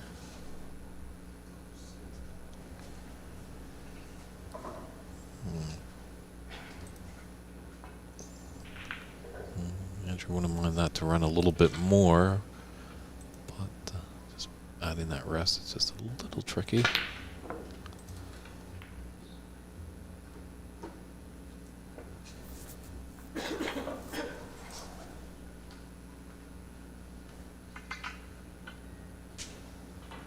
See how it plays out with that red on the right cushion over there. So because he's definitely going to need that at some point. A second chance now, though, for Angus to get some points back. Only unfortunate part in saving grace for Andrew is pink and black are up at the bulk end of the table. Pretty potable, though, I'd say. As he gets his table, sorry, as long as he gets his cue ball up near the blue spot, an aggressive attempt at this blue. I think this pot is available. Unless the red is touching cue ball, but I don't think so. It looks close. You can get by the pink for the potting angle on this red that's close to the pink into the yellow pocket. Now I feel like momentum is shifting. Kisses and cannons are really working out for Andrew. Yeah. That cannon into that brown really stopped all the pace, and the cue ball made him just plumb on the pink.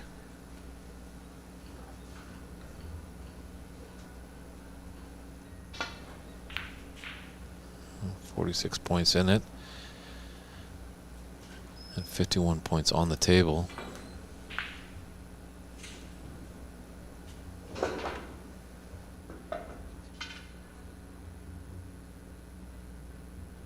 No time to panic if you're Angus, but you just gotta make sure when you pot these reds you get these high value points with them. Pink is back on its spot, so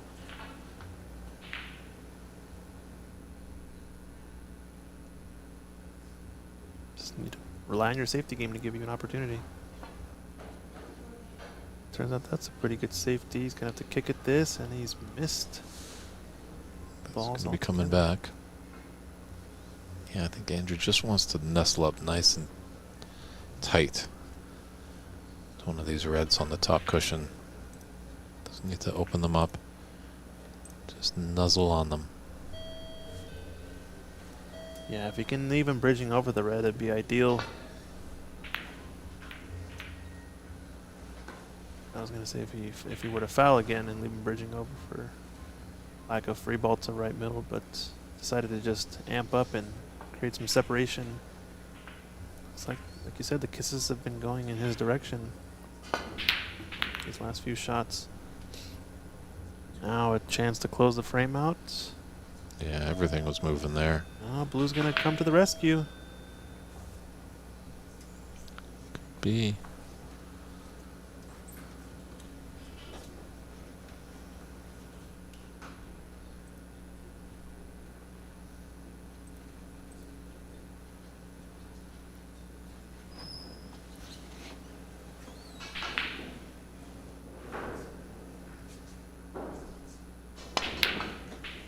Oh, wow. Would have been an epic frame ball to capture. Mm-hmm.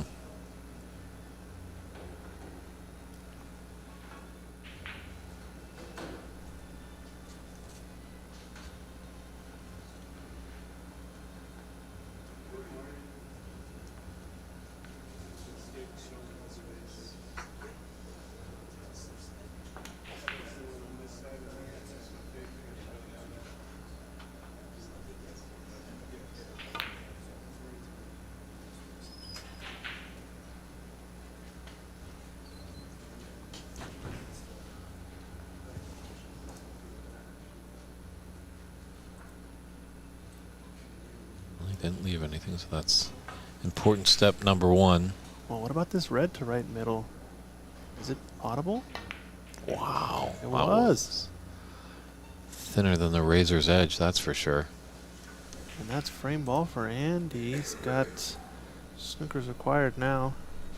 So it's going to go tight behind that blue.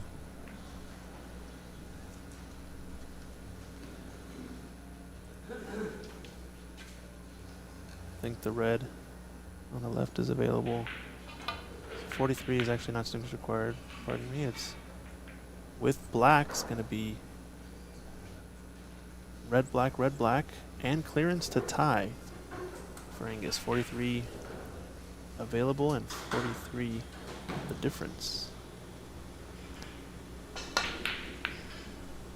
Had Andy gotten a color with that, he would have 4 snookers. And this is going to roll in. No, it's not. How the balls are situated, that 43 and a 1 table visit is going to be very, very tricky, especially as well where the black is. I almost don't think he's going to try to pot this. So open up the black, maybe. He has. Yeah. Could that be a mistake? Taking blue on means it's going to need 1 snooker. But I imagine where yellow sits, not a bad option. I think that's disaster for Angus. All Andrew needs to do is just put this red in. In or over, I think. Oh. So 42 in it, 35 on the table. Black, pink are both safe. Blue is also tricky. Don't like Angus's chances in this one. Yeah, it's a big mountain to climb. Anything's possible, but it does look pretty tough. If he somehow can just develop the black. Oh.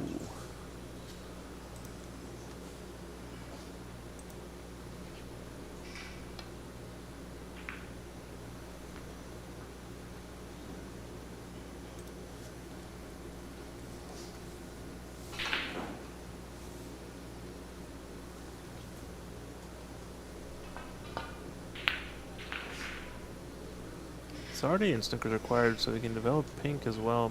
Might not be a bad shout. Just wants to sort of maximize his points. The last red.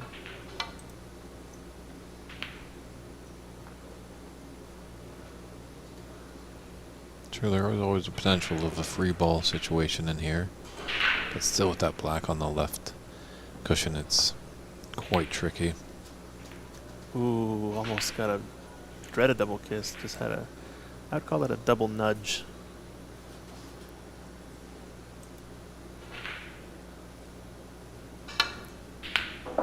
That's going to seal the deal there for Andrew McCluskey. He will be moving on to the last 8. And those matches should be coming up. We're going to kind of just tell you to tune in maybe around 3:30 Pacific time. And there's the handshakes there. So very exciting match, I must admit. Went the distance, but the USSA national coach is victorious.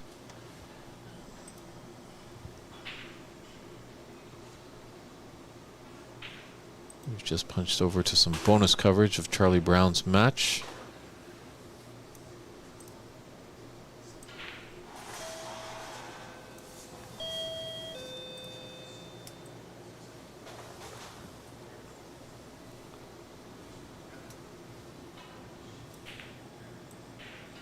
Charlie is up 32-0 in this frame.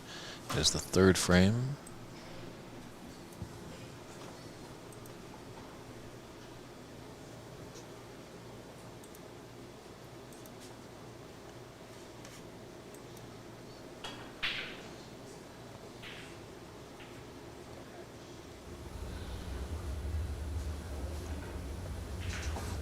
There's also the Francis Joe and Kevin Cooey match.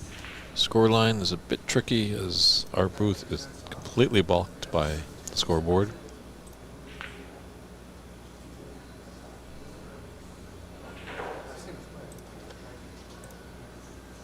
And Connor Morgan is asking about the quarterfinals.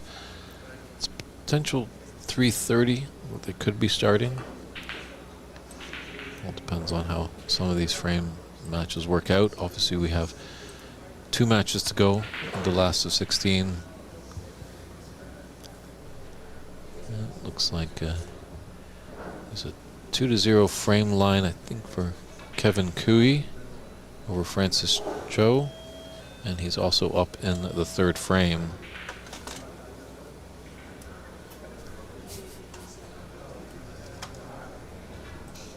Looks like Francis needs a snooker in that match.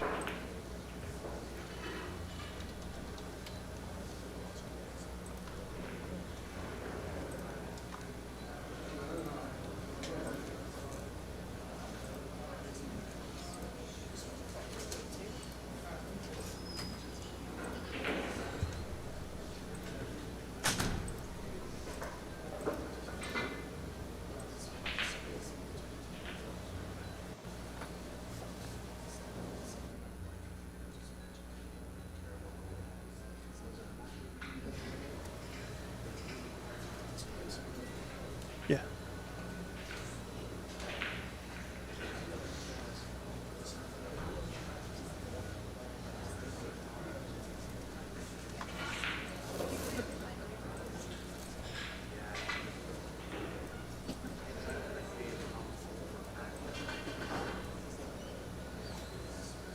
Well, Francis is a good target over there with the blue and black.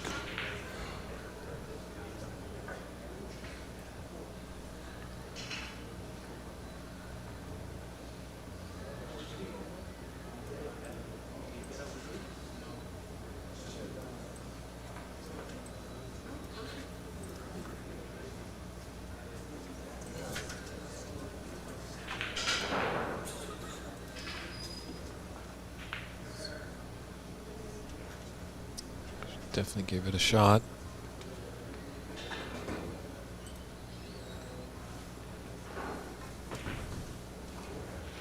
We have the both final 2 matches of the last 16 in action there.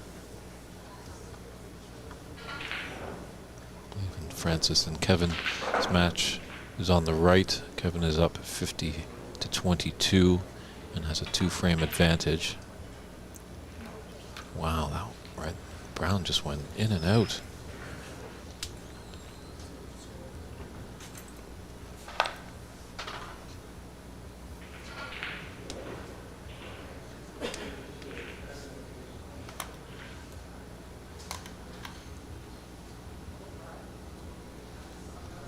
Looks like Andrew is coming back into this frame against Charlie. Nice little run here. Let's put him trailing 33-29.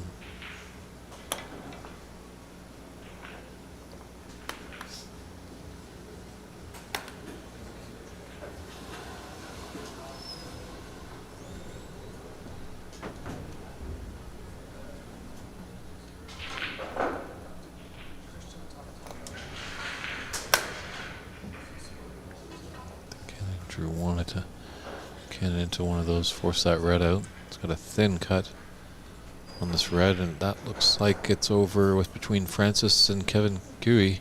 Kevin Cooey, who has the high run of the tournament so far at 73, is moving on to the last 8.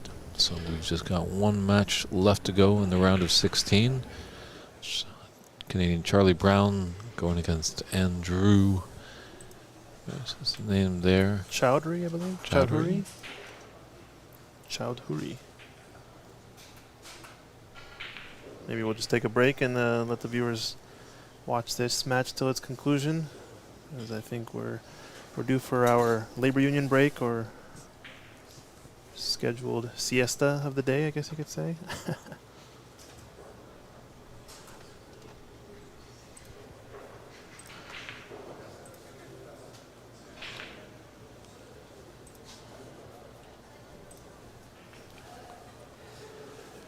That break broke down at 44, so it's 44-33 for Andrew over Charlie. It's in the 3rd frame.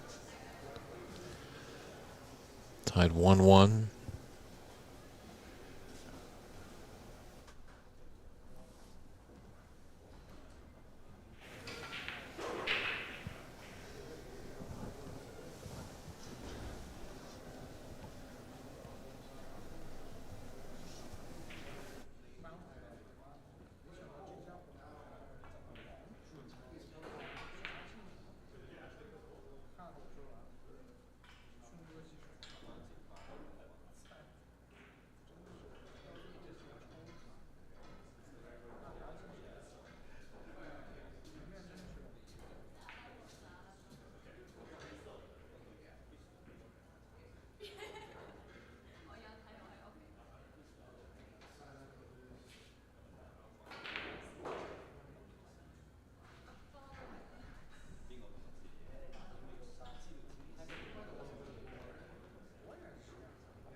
So 10 points in it in this 3rd frame here.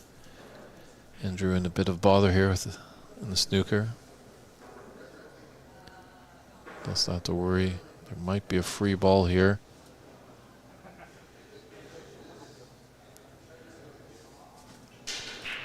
Charlie's going to put him back.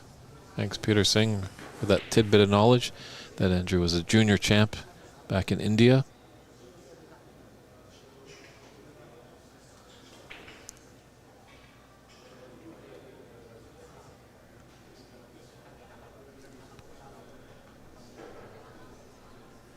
So both players just discussing to get a accurate respot on the cue ball.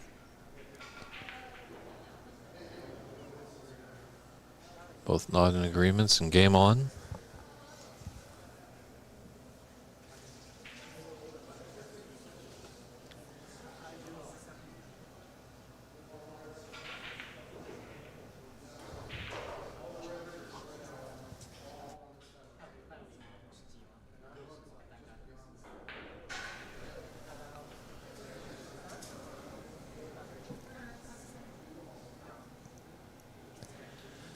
It is a free ball situation as the result of the shot. Charlie cannot hit both sides of the red.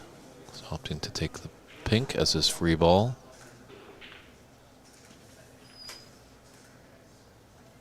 Yeah, I think this is a gentleman from Kuwait. His name is Redwan. Yeah. I don't know if somebody called him Andrew or if he goes by Andrew. I don't think so. No, I'm not sure. My apologies. Yeah, I don't know much about Redwan. We just kind of jumped into this match. I'm not sure where the Yeah. Andrew came from. Oh, Andrew There's a lot of A's. McCloskey in our previous match, maybe. Maybe.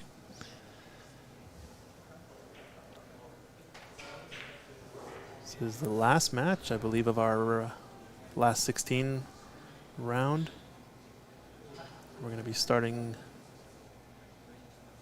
after a short break, maybe around 3:30, so about an hour, it looks like, for quarterfinals. Give the players in the room a break. We just ended their matches, especially this match going on, I'm sure. Whoever advances here will want some time off. Get some lunch. Mental reset. 1-1 though, this looks like it could be going for a while. Let me see if I can pop the scoreboard up.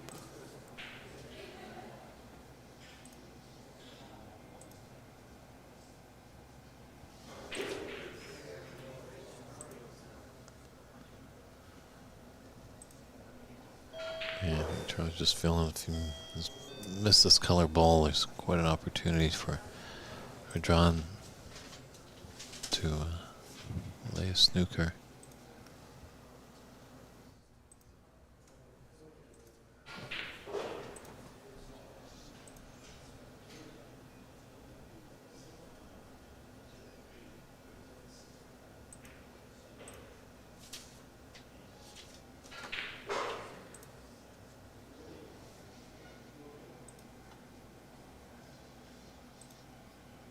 After all that deliberating in his mind, he opted just for a little delicate shot to snooker's opponent behind the pink.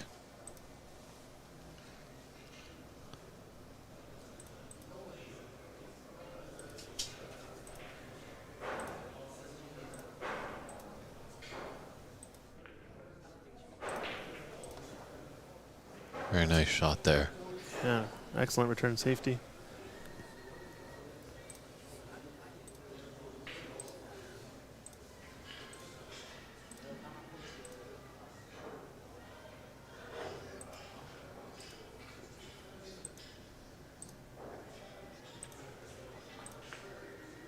Oh, this is in. He's cut it in. Wow. Fluke What there. a shot. What timing for that type of fluke. My goodness. Perfect on any of the bold colors besides brown. Green or yellow, either pocket. Difficult to see the angle he has, but seems a more logical shot to get shape for the or position, I guess you should say, for the yellow next. Yep, advantage in this frame, Charlie Brown. Bulk colors on their spot.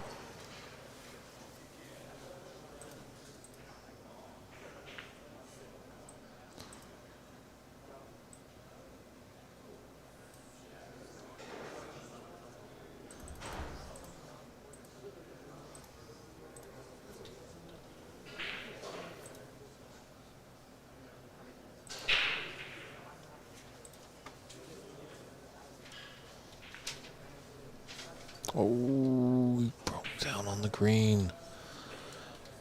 As the brown come to his rescue.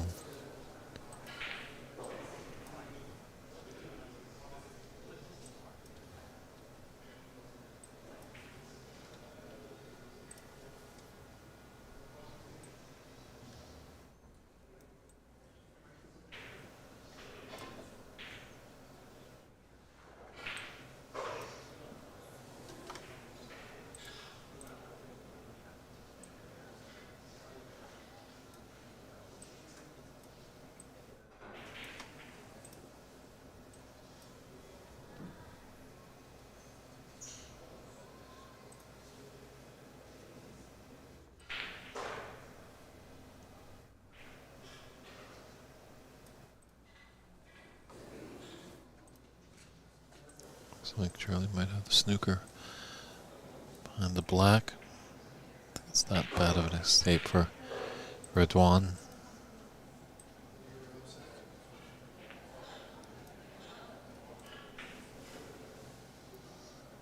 Yeah, we're getting to the phase of the tournament that not only getting out of a snooker is important, but also leaving a good cue ball.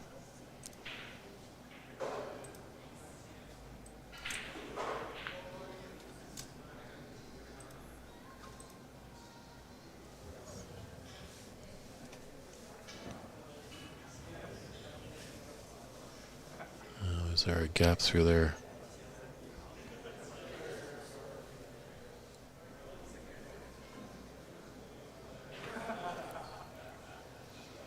There is, but he's left it. But from one side of the table to the other. It's got some length.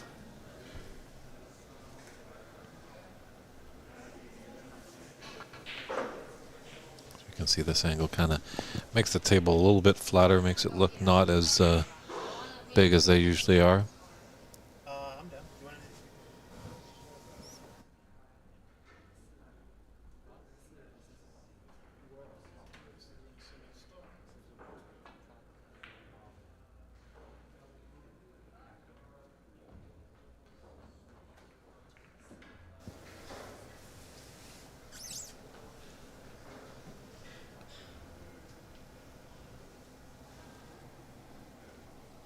So Charlie with the 52 to 44 point advantage.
great pot there. Yeah, this would be quite a steal if Redouane is able to take it.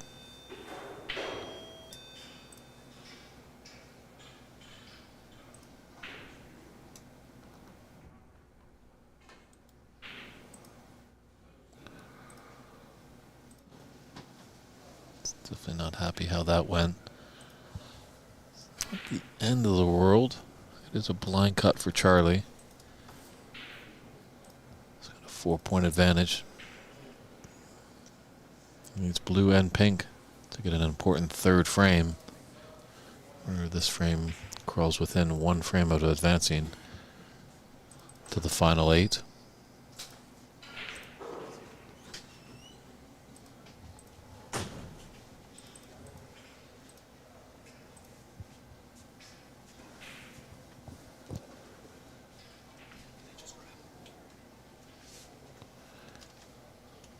Very nice blue for Charlie. It's looking good for the pink into the middle.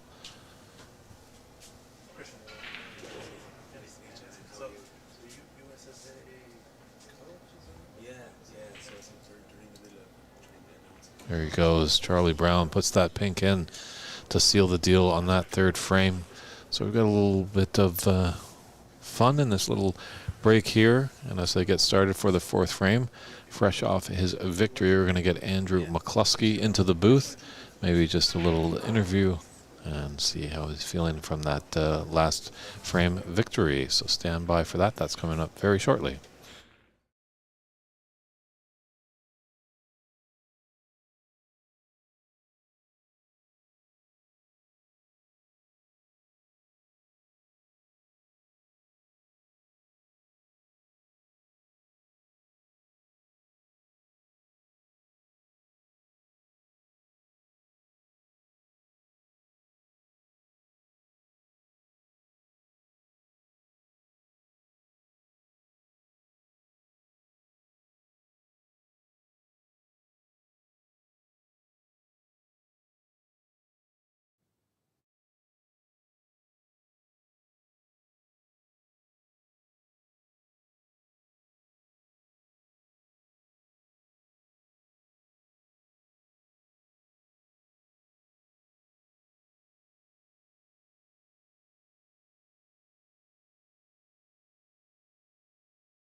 All right, everybody, welcome back to a little bonus coverage here. We've got our fourth frame between Charlie Brown of Canada and Redwan Chowdhury from Kuwait. And we have a special guest in the booth right off his victory to put him into the final 8, Andrew McCluskey. Welcome, Andrew. Cheers, Dave, and thank you. Thanks for having me in the booth. So how does it feel? That was quite an exciting match, actually, that we got to see. It was featured on our TV table. Both you guys were coming out, guns blazing, making lots of pots. Yeah. So like, I played it very reserved, to be honest. Like, I did try to focus more on sort of like match play snooker situations. I think in these tables, these conditions, and these type of tournaments, like if you can get even 16, 20, 25 breaks, like that's massive going into the final stages of the game. So probably the fourth frame, I did I missed a few there, bad ones and things like that, but I thought throughout the match I did control it pretty good. But he was a very good potter. He was very dangerous, and I suppose in the last frame I just tried to control it and make sure that he was just taking on, 30, 70 balls, which were giving me chances to get in again, Yeah, it definitely was a sparring match in that first frame, going down to the pink and black. And then you found some form in frame 2 and 3 and really took a stranglehold. But then he bounced back with some momentum in the fourth, setting up quite a decider. But then it just, you were able to capitalize on his mistakes. Yeah, I suppose I just had to draw on a bit of experience that what I have. Like I haven't played a whole lot of tournaments in snooker probably the last 5-6 years, maybe not even a handful. So it was different nerves and different feelings getting down to that stage of a game that I just need to remind myself, stick to your routine, stick to your guns and see what happens, Drew, you have a different twang. It doesn't sound like an American accent. So where exactly are you from? No, I haven't got the American accent just yet, but I'm actually from Ireland. I've been in the US now 7 years, I think this 7 or 8 years. So this is slowly becoming home now at this stage. So we live in the Sacramento area, so I'll be an American soon, so we'll see how that goes. I hear there's a big room in Sacramento that has, was it upwards of 10 snooker tables, is it? Or Yeah, there's a few. So the snooker in the Sacramento region is absolutely massive. I'm very happy. I wouldn't say all the reason was, but we lived in the Bay Area. I was traveling down to San Jose to play in California Snooker Club with Ajay and the guys. And we moved up to the Sacramento area. I put a table in my house about 4 or 5 months ago, which was a lifelong dream, but I didn't realize how many snooker clubs there was up there. There's actually, I think there's the Arian Snooker Club, there's Triple Q, there's the Royal, and I think there's another one or two, and a brand new one that's after opening in Sacramento. So it's great to see, and like the guys in the clubs they're fantastic people. They're Middle Eastern, from Afghanistan, Iraq, and stuff like that. So it is a different culture that I am going into, but I love it. The guys are so good to me there. Great. And how did you get into the game back in Ireland? I didn't really have a choice, I suppose. My dad was big into the snooker. He owned and operated a couple of clubs there in my home village in Portroe and in Limerick at one time. And he was a referee, so I used to travel to the clubs with him, hit a few balls, go to all the exhibitions and things like that. And I was very lucky. My home village is about 10 minutes from the New Institute Snooker Club in Nina, and I like to think at some stage I might be one of the best guys in the US when it comes to snooker. But in that club, if I get top 5, I'm doing well. It's filled with absolute savages, so it's always great to get home and see those guys and play there as well. Great to hear.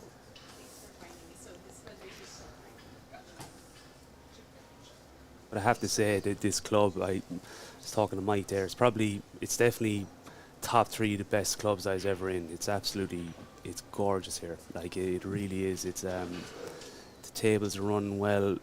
I haven't played a whole lot of snooker on star tables, so they are a little bit trickier and tighter, but they play very fairly. But by the sounds of it, like they have a Chinese 8-ball table here and the 9-ball tables, and it's an unbelievable facility for anyone that's actually interested in cue sports.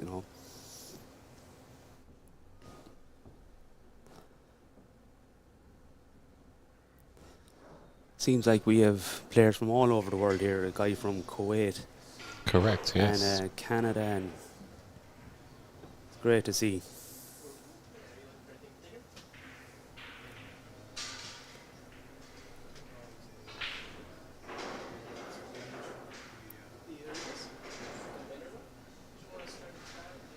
So what do you think we need to do in Canada and America to continue the growth of the game of snooker here? I definitely think it's on the right track. I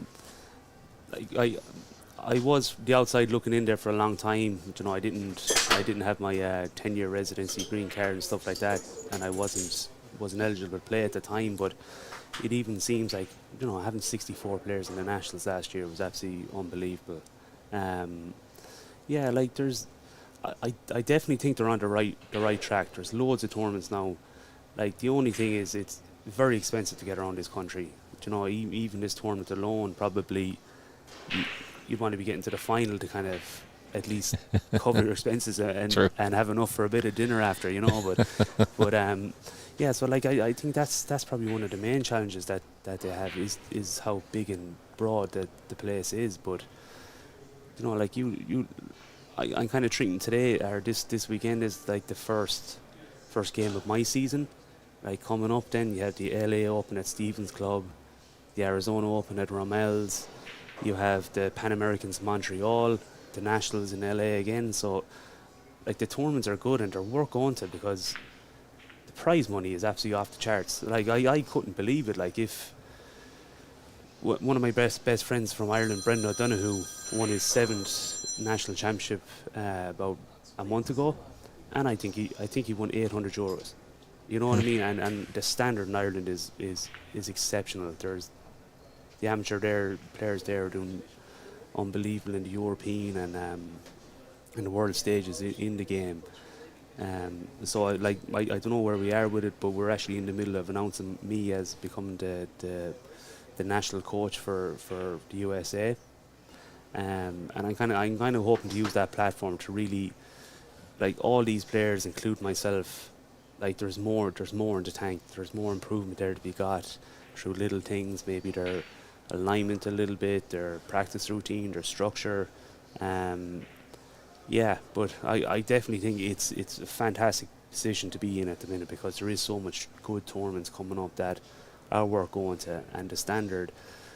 Like I'll be honest, like I played in World Under 21s representing Ireland and European Under 21s, and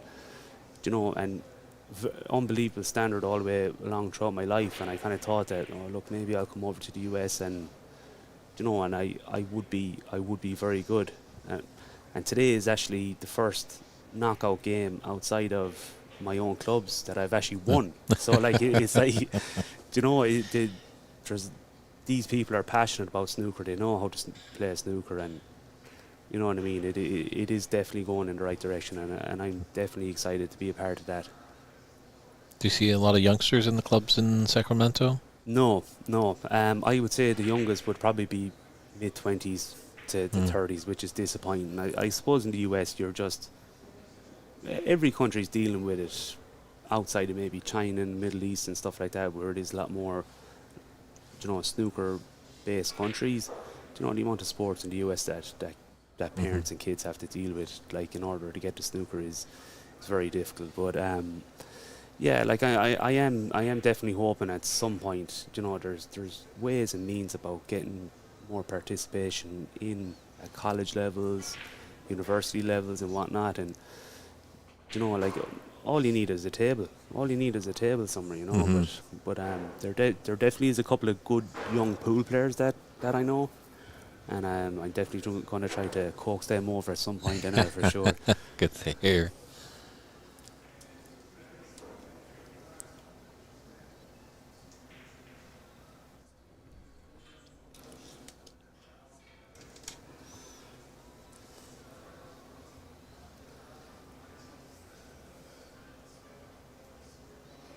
Maybe you can put you on your coaching camp and give a little analysis of these two players here in front of us. See what you think.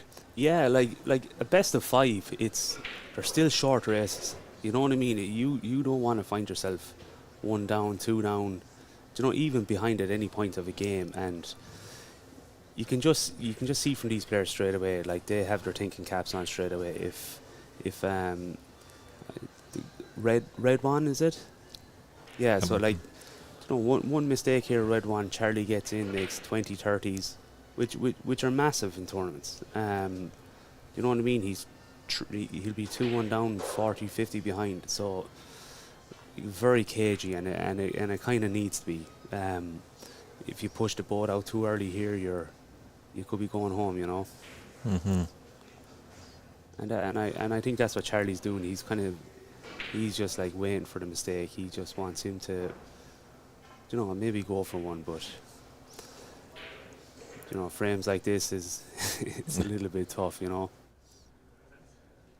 Charlie actually, back in, I believe, 1989, played in the under-21s in Iceland All right, with right. Ken Doherty. Yeah, there You might know that name. I do, of course. Yeah, I think Ken has won a world amateur on top of his professional win and whatnot. He's Asher, what he done for the game of snooker in Ireland was incredible, and it's actually probably my first memory of watching snooker. And I don't know why, I can just remember me hoping Stephen Hendry was going to win that 97 final, and I don't know why, but obviously it's like now I'm like, thank God Ken won it, but for some reason I just was a Hendry fan growing up, early days,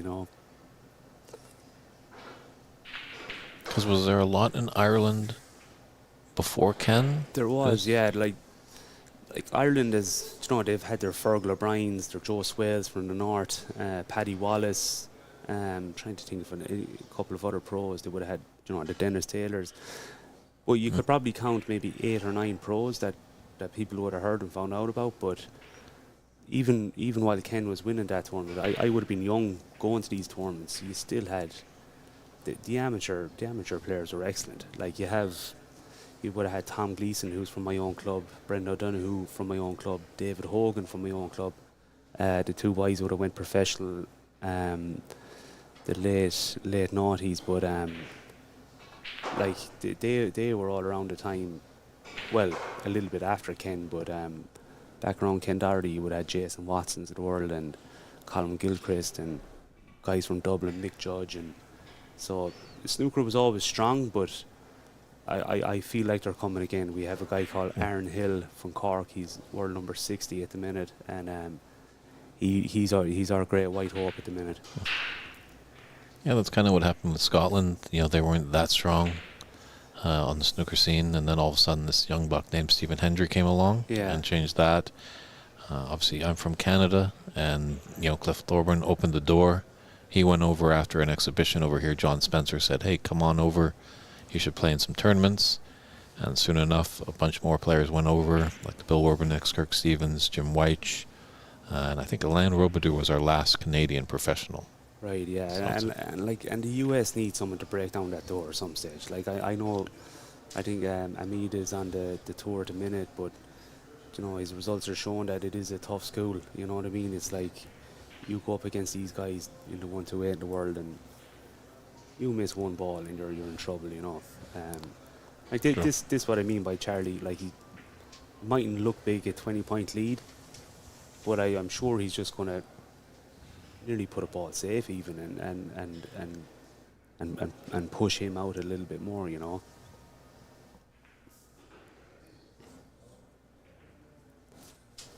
How have you find in Canada, like is there a lot of players playing again? Or yes, there definitely is a resurgence for sure. Right. I think you hit the nail right on the head. It's just the travel. Yeah. Like back home for you, you get on a boat, 2-hour drive, you could be at some great event over there, whereas our Canadian National Championship was in Montreal this year. Now that's a 5-6 hour flight from Vancouver where I live. Yeah. So it's definitely an expense to travel to these things. So it's almost kind of little pockets right now, like the different provinces and stuff like that. And hopefully somehow we can, hopefully people can see what a great sport this is, and especially what we're trying to do for the youngsters is get them involved, because it teaches you etiquette, sportsmanship. You got to be on time for your match. You respect your opponent. Good life skills. And hopefully, if people can start to see that, then they're like, okay, maybe I should put in some money if they had the money to sponsor it. Yeah, for sure. Yeah, like it is such a sport where you learn so many life skills too. That you know what I mean. Like you go through so many emotions playing a match of snooker. You know what I mean? You hate yourself, you love yourself, you hate yourself, and then you start getting a little bit cocky, but then you miss another one, you're like, oh geez, here we go again, So it definitely is a roller coaster of a game, and yeah, it's great to see the participation up and all that sort of stuff. And I suppose with what's going on with the world and all the the migration and immigration and stuff like that of people from the Middle East and Eastern Europe, and snooker could win out of that, because you're bringing over a lot of people that this is probably the top 3 sport in their country. You know what I mean? So like moving up to Sacramento has really opened my eyes with that that it is there's a big future in the US for snooker. Was just trying to get around, but yeah, look, money wins at the end of the day when it comes to tournaments. You know what I mean? If someone was offering a 10 grand first prize in Canada, I guarantee you'd have everyone at it. So it's but it's trying to get people to put their money where their mouth is, like obviously Mike is doing at the minute. Another big thing that is helping, the internet. Yeah. Now we can see it, because obviously it did play a little bit back in the 80s in Canada on the sports network, but then it all of a sudden disappeared. So when I tell people I'm going to commentate on a snooker event, they're like, snooker, is that a dirty party trick or something like that? They don't know what it is. So now people are able to see it and kind of like get inspired. Yeah. Like my story is I watched it back in the 80s, and it's interesting watching and listening to the commentators, because they have the English twang. Being Canadian, they sound a little different to a young 8-year-old boy. And then the following day I would go on the playground at school and just wind up my mates by trying to mimic them with like the English tone and plenty number of snookers he's going to need and all that stuff. So I found that great fun, and can you believe here I am commentating on the game? Yeah, who would have thought that? And I have to say, like, I know this is probably the first time we've met, because a couple of tournaments you're at, I had an early bat in both of them, like, but doing an unbelievable job. Like the production of this, even the setup and everything is, you know what I mean? If we can get the participation and talent and games up to the standard that you guys have it here, we'd be in awesome shape, I have to say. And it definitely is improving. Like, this is the 3rd year of this tournament. I'm definitely seeing a lot of improvement in players that I've seen from the first years, local players, that is. Obviously, I know Charlie from Canada, and he's been around the game for many years, so know that he's quite solid. But your opponent, Agnes, tongue tried. Christian put Agnes in my voice, but Angus, he's greatly improved over the last 3 years and stuff like that. So it's nice to see that growth. Yeah, and with him as well, he definitely is. You could say straight off the bat that if he just aligned the stance a little bit more, he has more of like a pool stance. Like it takes time to develop a snooker brain and when to go, when not to go.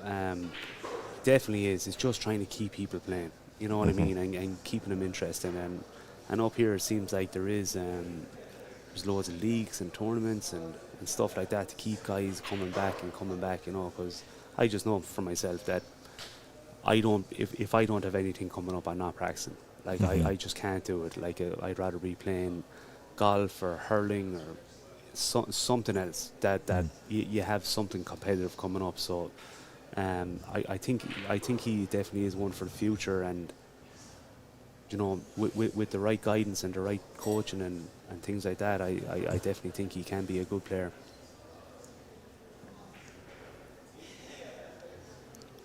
It is true. I think everyone, when they see this sport first, they're like, "Oh, I want to get in and pop balls." That's that feels relief. But I must say, personally, there was a time when the devil came in and said, "Hey, I can put my cue ball behind that ball and really give my opponent nightmares.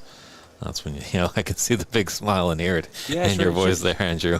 Sure, that one, that's what makes this game separate to pool. You know what I mean? Like, someone who doesn't know, I'm going around here in Seattle with a snooker cue, and people are looking at me like, what does he have? Like, and when you try to explain it, it is the only way I put it is like pool is checkers and snooker's chess. Like, it's that I love that aspect of the game. Like, now I don't like this aspect of the game now when all the balls are bunched over to the side like that. Like, but it definitely is fun. But just kind of going back to like what snooker needs in the US, Canada.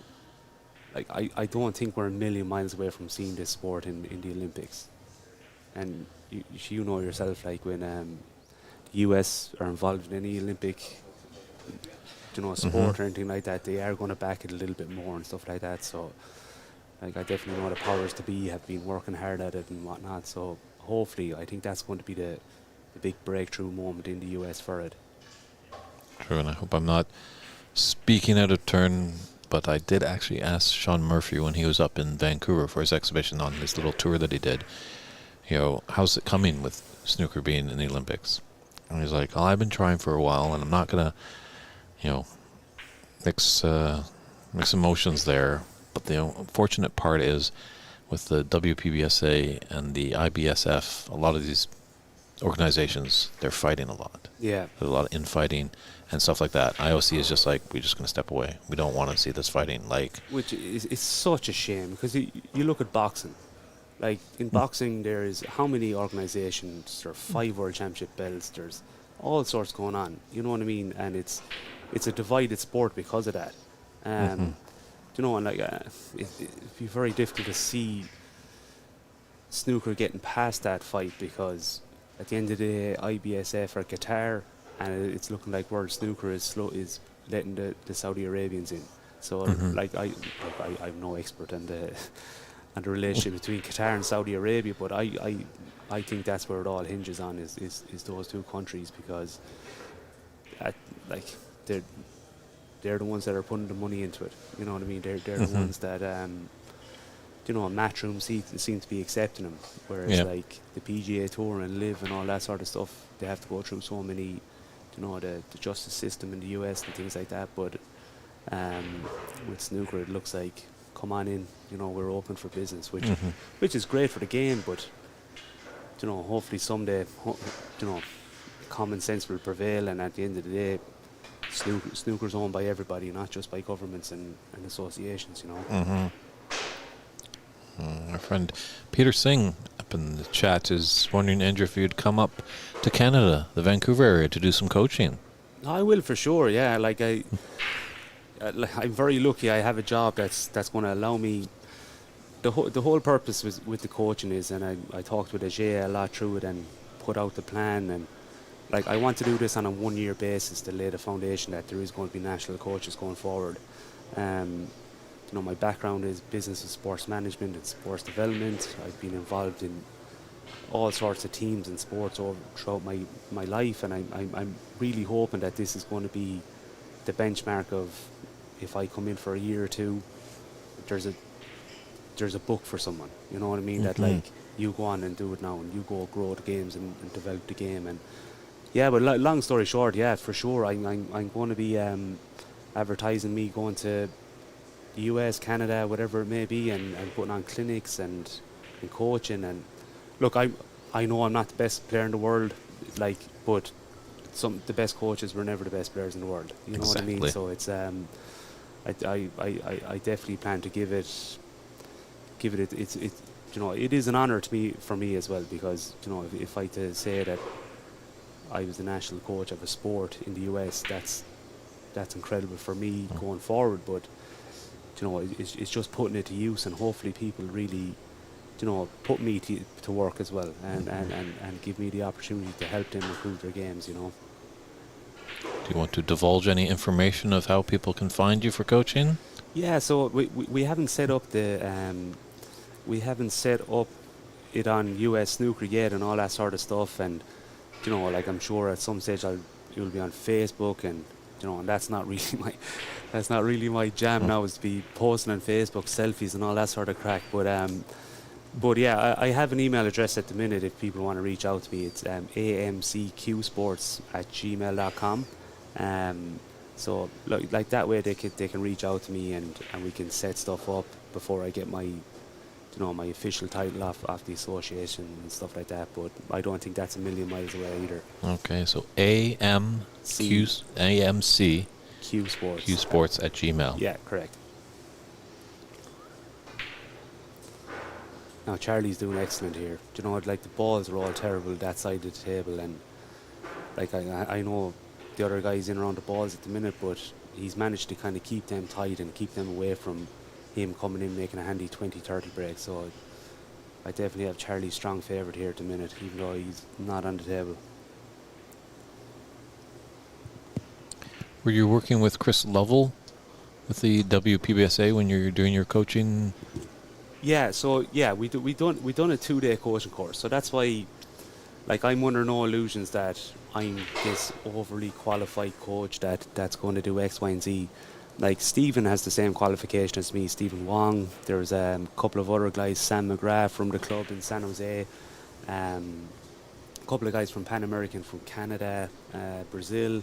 There's actually a guy in Canada that was on it, Albert Kenny, and like, he would have just been a little bit older than me in the junior ranks in Ireland, but like, it was funny just to see his name pop up. I haven't heard of him in a long time, but yeah, like, these guys have the same qualifications as me, and I'm hoping that the work I do is that, like, they can go on and coach in their clubs. Like, that it's not just one guy taking over the whole coach in the US. Like, these people are putting it to practice in their own clubs.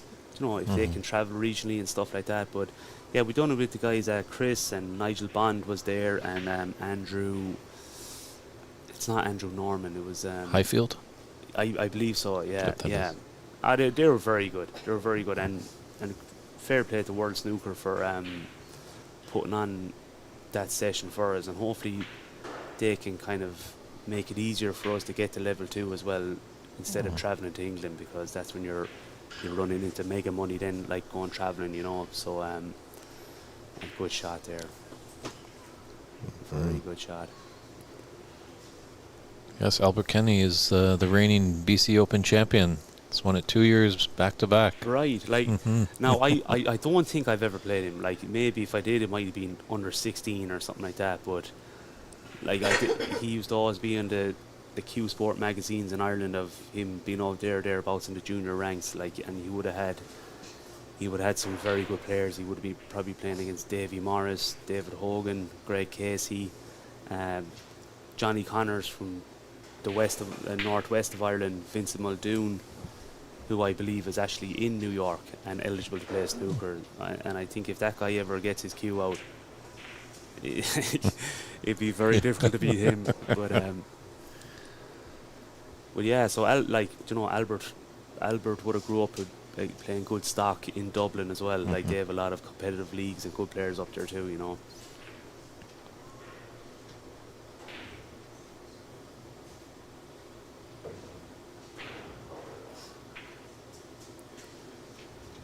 Now, I fancy taking this on, to be honest. You could top it in, bring the white up in around the brown area, and if you do get unlucky, the red's going to fly up the table, but he hit the other two on the right hand screen safe. So, but I don't. That's a good shot there. I'm not going to knock him for playing that one either at that stage of the game.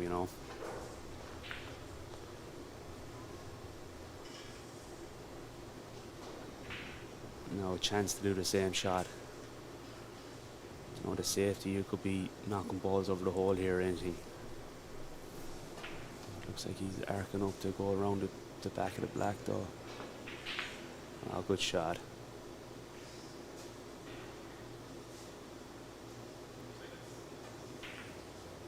I like putting the cutter safe there, to be honest. 26 ahead. Like, the yellow's over the hole too, but like, these are tricky. Definitely in these tables when they're slick and tight,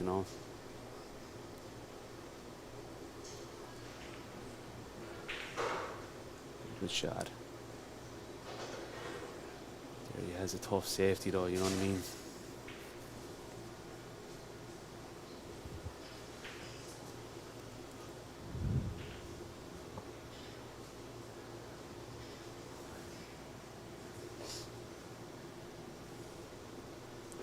Are you from Vancouver yourself?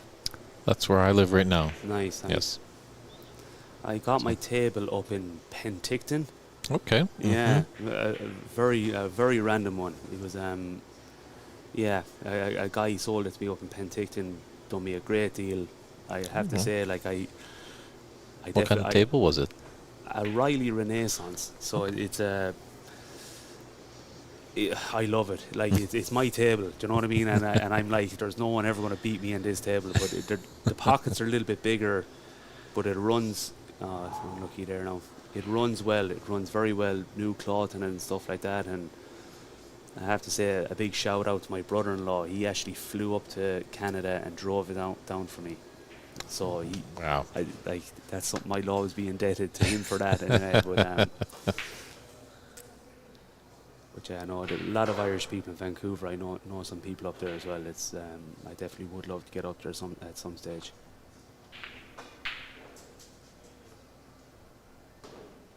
I didn't see the value in going for that, to be honest, because you know you might let him in for an easy 8. I know an 8 doesn't sound great, but you know being 30 behind and 48 behind is or 38 or whatever. Do you know what I mean? But just don't.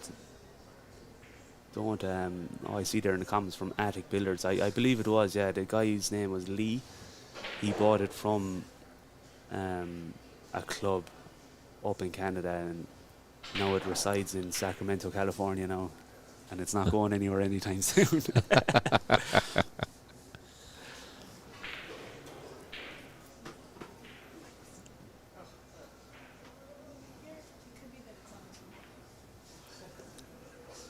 Well, 30 in it and 35 on the table. Yeah, it's all about this last red, really. You know what I mean? Charlie should really be treating this last red as if it's a black, because that's all he needs. You'd be surprised when you're 30 up, when a guy starts, you know, if a guy gets the red, he gets the black.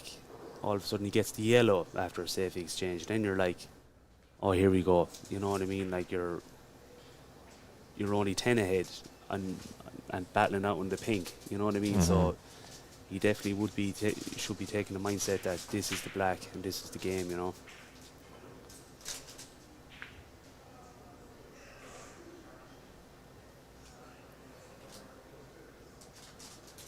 Just tough to see from our angle there. I don't know if the blue's blocking it. I think it's on.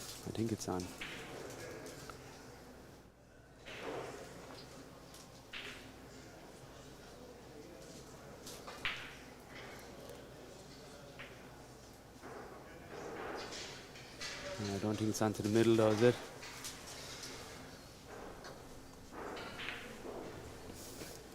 Thanks for the slack. We'll see you next time. Of course, you have a nice day, David. Yeah, I will.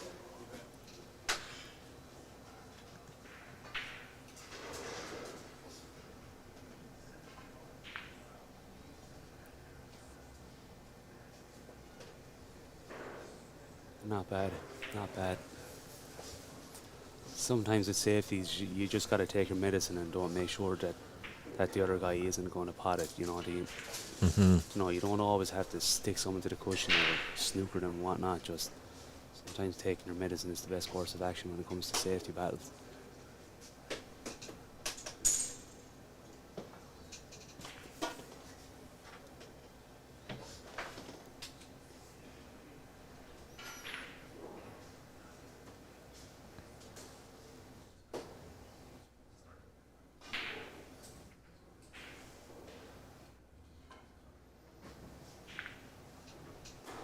This could be. Oh, did he leave it awkward? He left it awkward. These shots are my nightmare.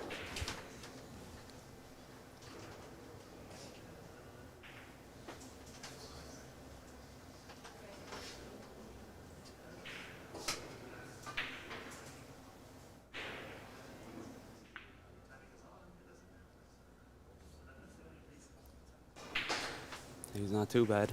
Not too bad. He got away, Mhm. with one there.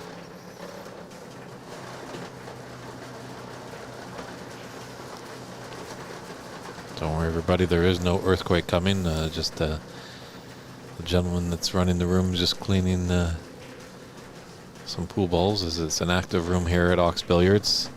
Some of the players are going to have to start to deal with now, as there's going to be some pool players wanting to come in. Yeah, I have to say, like, I love my pool as well. I live close to Hard Time Billiards in Sacramento, and some great tournaments on it. So, but the pool in this club does not seem it would affect the snooker more than other pool halls. You know what I mean? It seems like if you are to play in here, you're taking it seriously, or this is not your place. You know. Ooh, it's not looking good for Red One.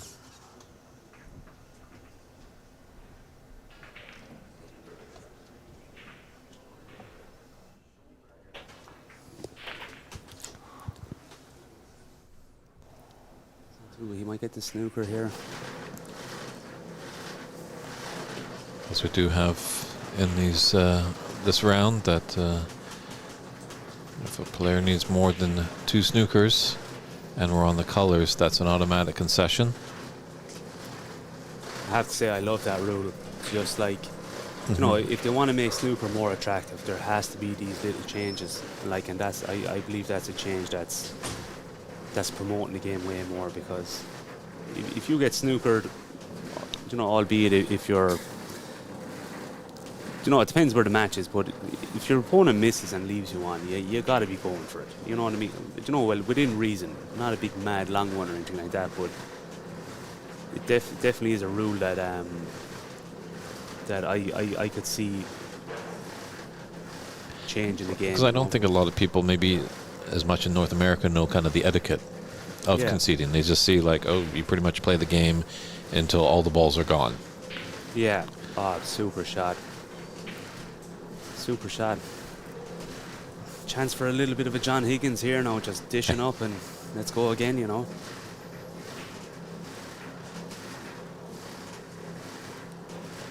These balls are perfect. You know, Charlie had that chance with the long one there. I like, you know, there's no gimmies in these tables though. They're tough, you know.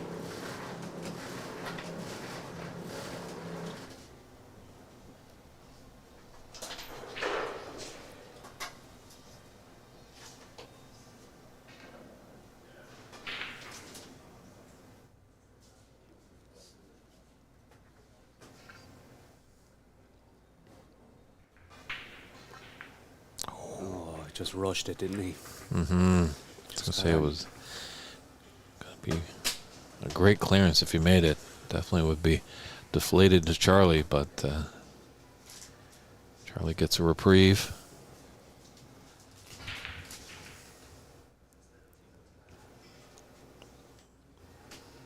Just nothing fancy with the white here. Just stick him to the top, you know. You know, it's amazing when you do miss a ball like that, trying to clear up and going back to the table and you're in a terrible position. It can psychologically really get to you too, you know.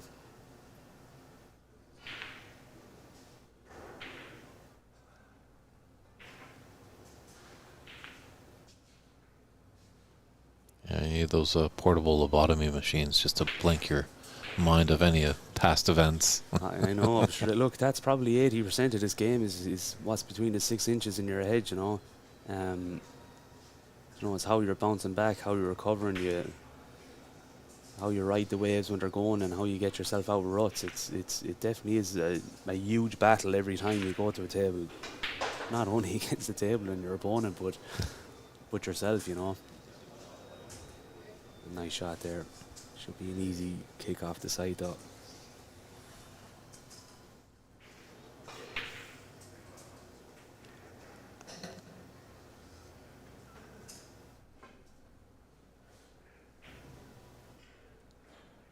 Should be fine. Good shot.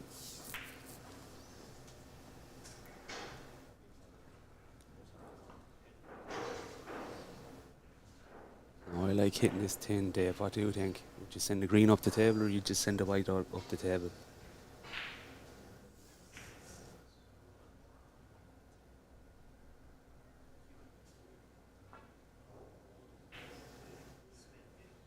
Good shot.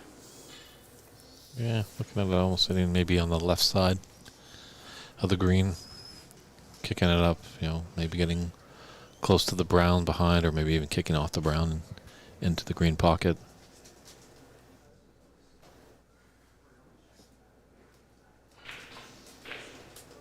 Oh, sees the white hard. That's a good shot. Control the green well there. Again, in these safety battles, you can get overly obsessed about where the white is going to be, but leave the object ball stuck to the cushion and just not pot a ball. That's massive in these little exchanges,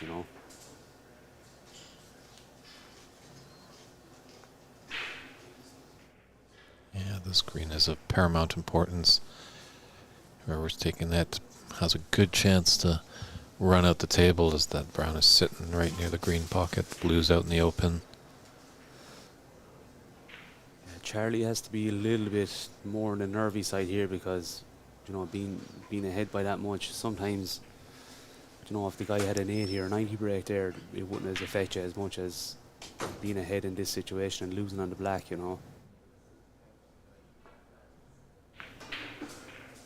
Super shot. Well judged.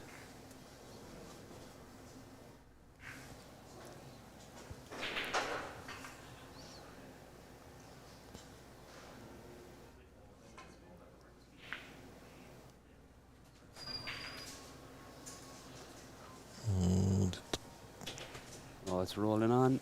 Does the blue help him? I don't know. No, I think he's okay. I think he can see it. I'd be surprised if he even a touches swerve on it, but I fancy him here big time. Yeah. He's not going up too high. He should be all right. There you go. Very easy for the white to go in as well there, isn't it? True.